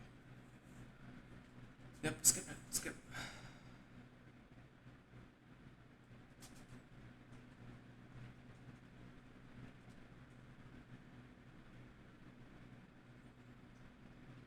What do you get if I skip? Herding and dance macabre. Huh.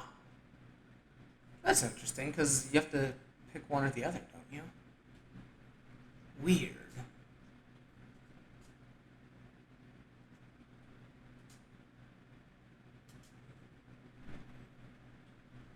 Have I already used the hexen? It's okay. So, okay, we're going to try to avoid dysmorphia this time. Also, it's only day 2 evening, so you have to, like, you have to get there on day 1 morning.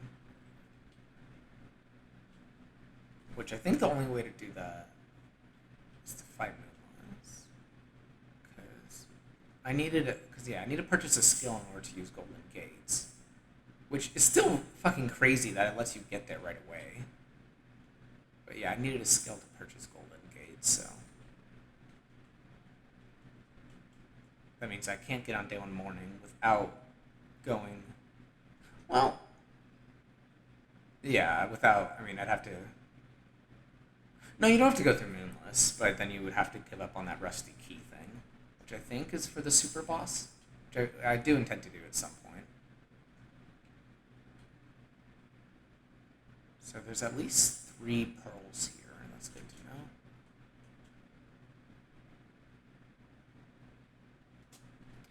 I don't think that's much better than the axe, but it is a little, right? It's crazy how good Osawa can start with. So the one at the very end. So yeah, this is just like, this is crazy fast traveling, because you don't even have to have been here. Oh. Wait a minute. This is the Moldy Apartments. Oh, I didn't go all the way to the end. That's weird. I thought I did. Okay. I thought they were random for a second. I was getting nervous. Oh my god. Moldy Apartments, Orphanage, Church. you can go straight to all of the idols. This is insane.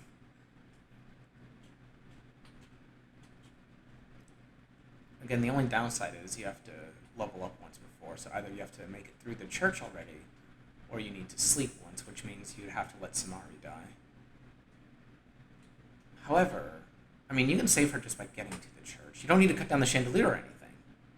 Okay, wait, hang on. So if you get, like, the sewer keys from Henrik, then you run straight here, save Samari, and then you can teleport back out with the Golden Gate, and you can go to the other places, and then just open straight to Donovan's house. That's insane. That's insane.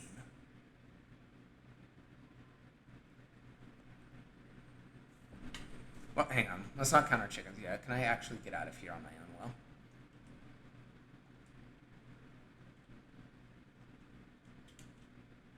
Sure can. Do I need a key for this side? Okay, so it's not quite as good as I'd hoped. I'm gonna have to run past the death mask and some Squidwards. But it's not all that bad.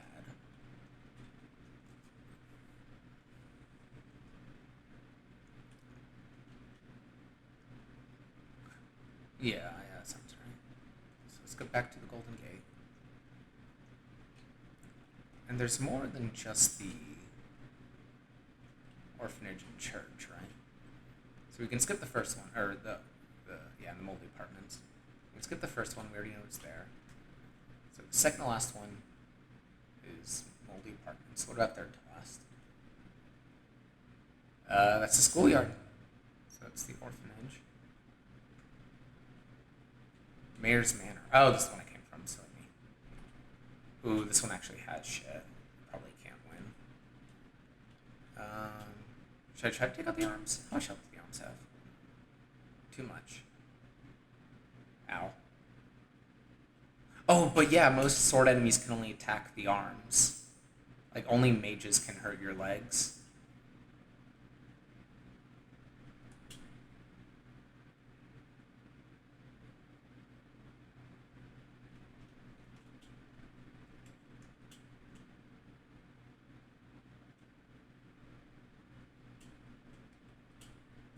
So has 1,000 health, we determined, right? Probably worth just guarding, maybe? Yeah, I think so. Ow. Alright, hopefully this does it. If not, I need to survive 2 more rounds. Okay. Yeah, I should have come through this one. So that's the mayor's house. Is it third to last, so...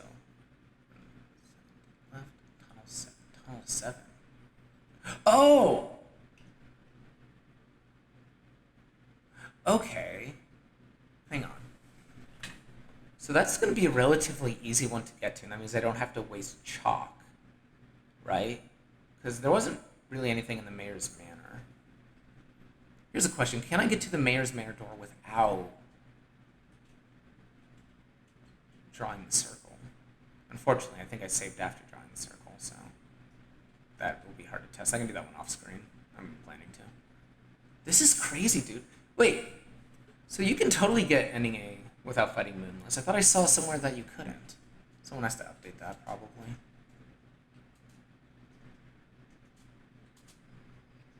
Again, I'm not really planning to use this workshop. From the start of the game?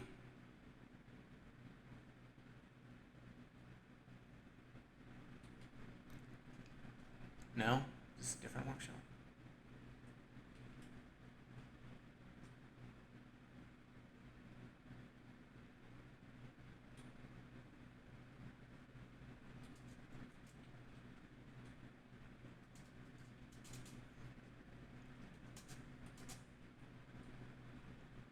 Dang, I was hoping that would also cure him. Bleed.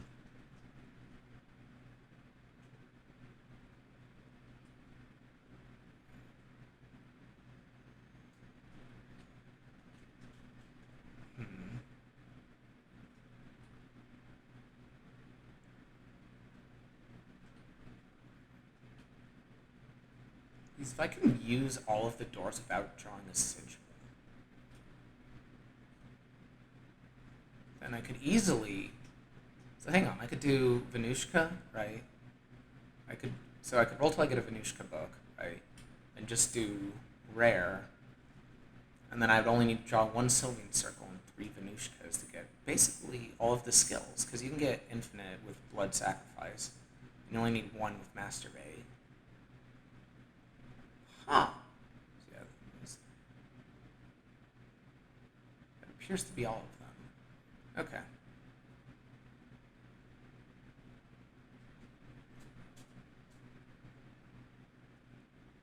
I think that's everything. Oh, actually. This might be a good time to see if... to see how savable Tanaka is. So, one of my theories was that... Oh! Okay, hang on. So we're going to run to Tunnel 7. So I can test out 2 things. A, will I be able to get to the mayor's house without drawing a circle? Probably not. What? What? Okay, so you have to save Henrik before you go to bed. Wow. Wow. Okay. Let's go fast way to Tunnel 7. I think I know.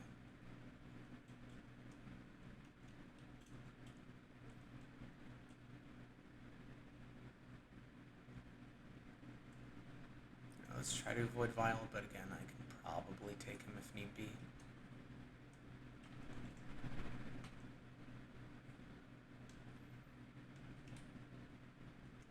By that I mean I have like a 25 or 75% chance to win. No, I didn't mean it. Alright, well, whatever.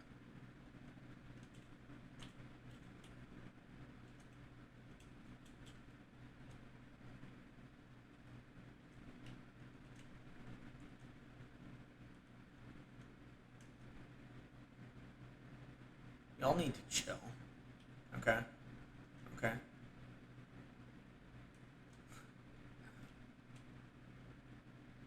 Alright, now come the dogs. Do I have any pet pills that might help?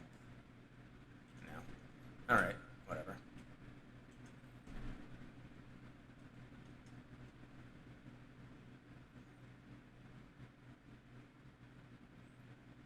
I wish I had a meat mallet.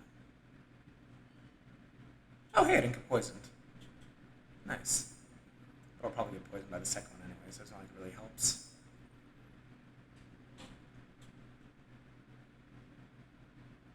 Oh? Okay.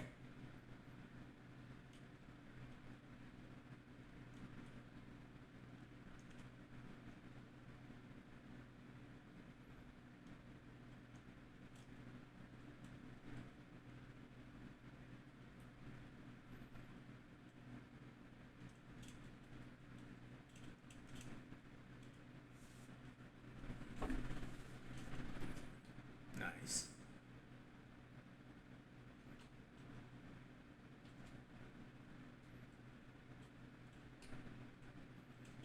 So Chagano's gonna be here. Can I take them? I think like all the contestants, they don't have that much health, but she can definitely kill me quickly. Pressure plane.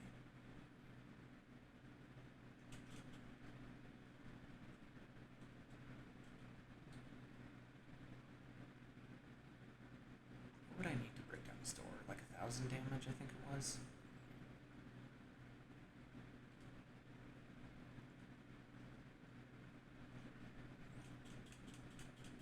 Saw blade.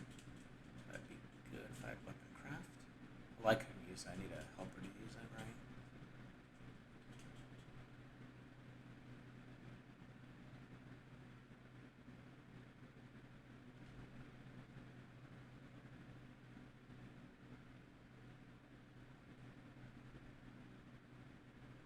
Oh, fuck off. Okay, so it does seem like Shagnar and Needles won't spawn at the same time. That's kind of good to know.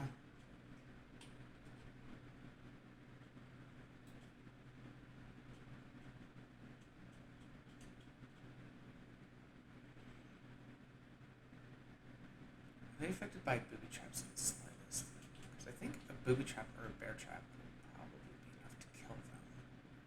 It'll give me enough of an advantage to kill them. Anyways.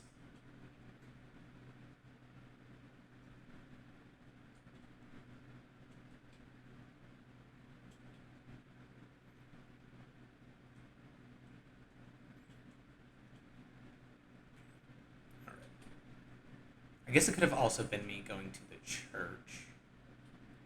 Or either the places past the gate.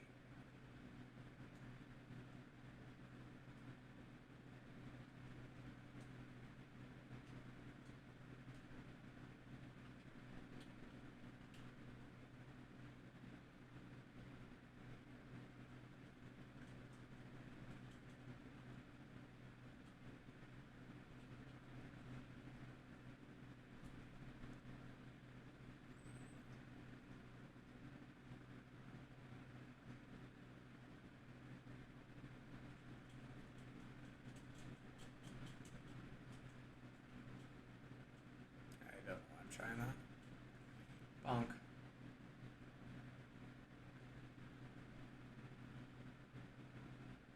Oh Jesus! I never did that on my Mascot playthrough. What the hell? I thought this area was safe. Cool, cool friend. You got this. You got this. Oh, I don't have necromancy. That's right.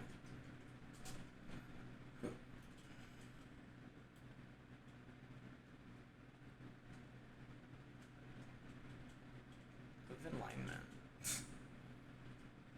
Alright, where is the gate here?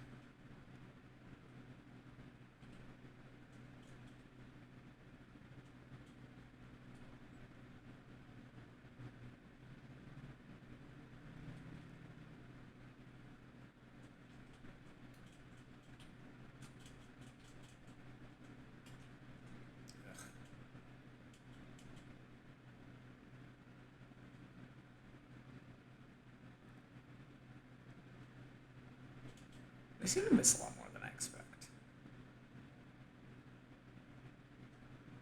Ouch. Guard. And we'll have to heal. Which is unfortunate.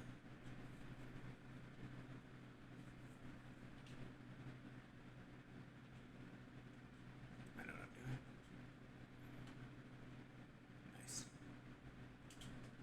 All according to plan.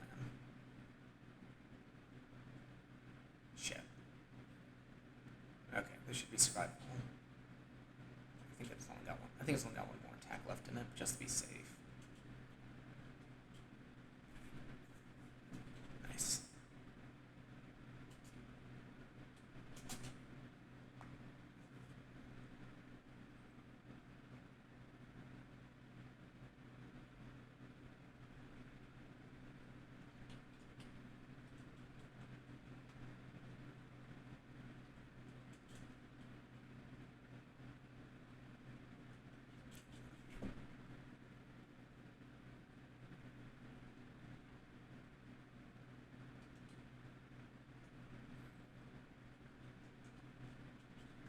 It's up north of this area. If I remember correctly.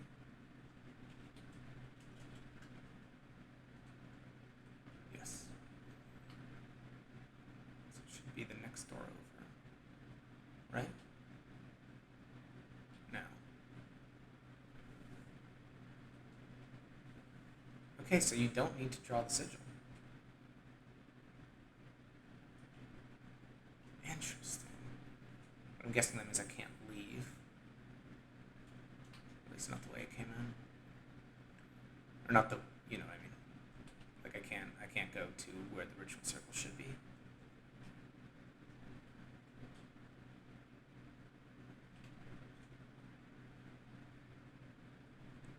Yep. Fascinating. All right. Well, I think we've learned quite a bit today. That's going to be the end of the test stream. I will do some workshopping, and we will do a full playthrough again soon. Thanks for stopping by.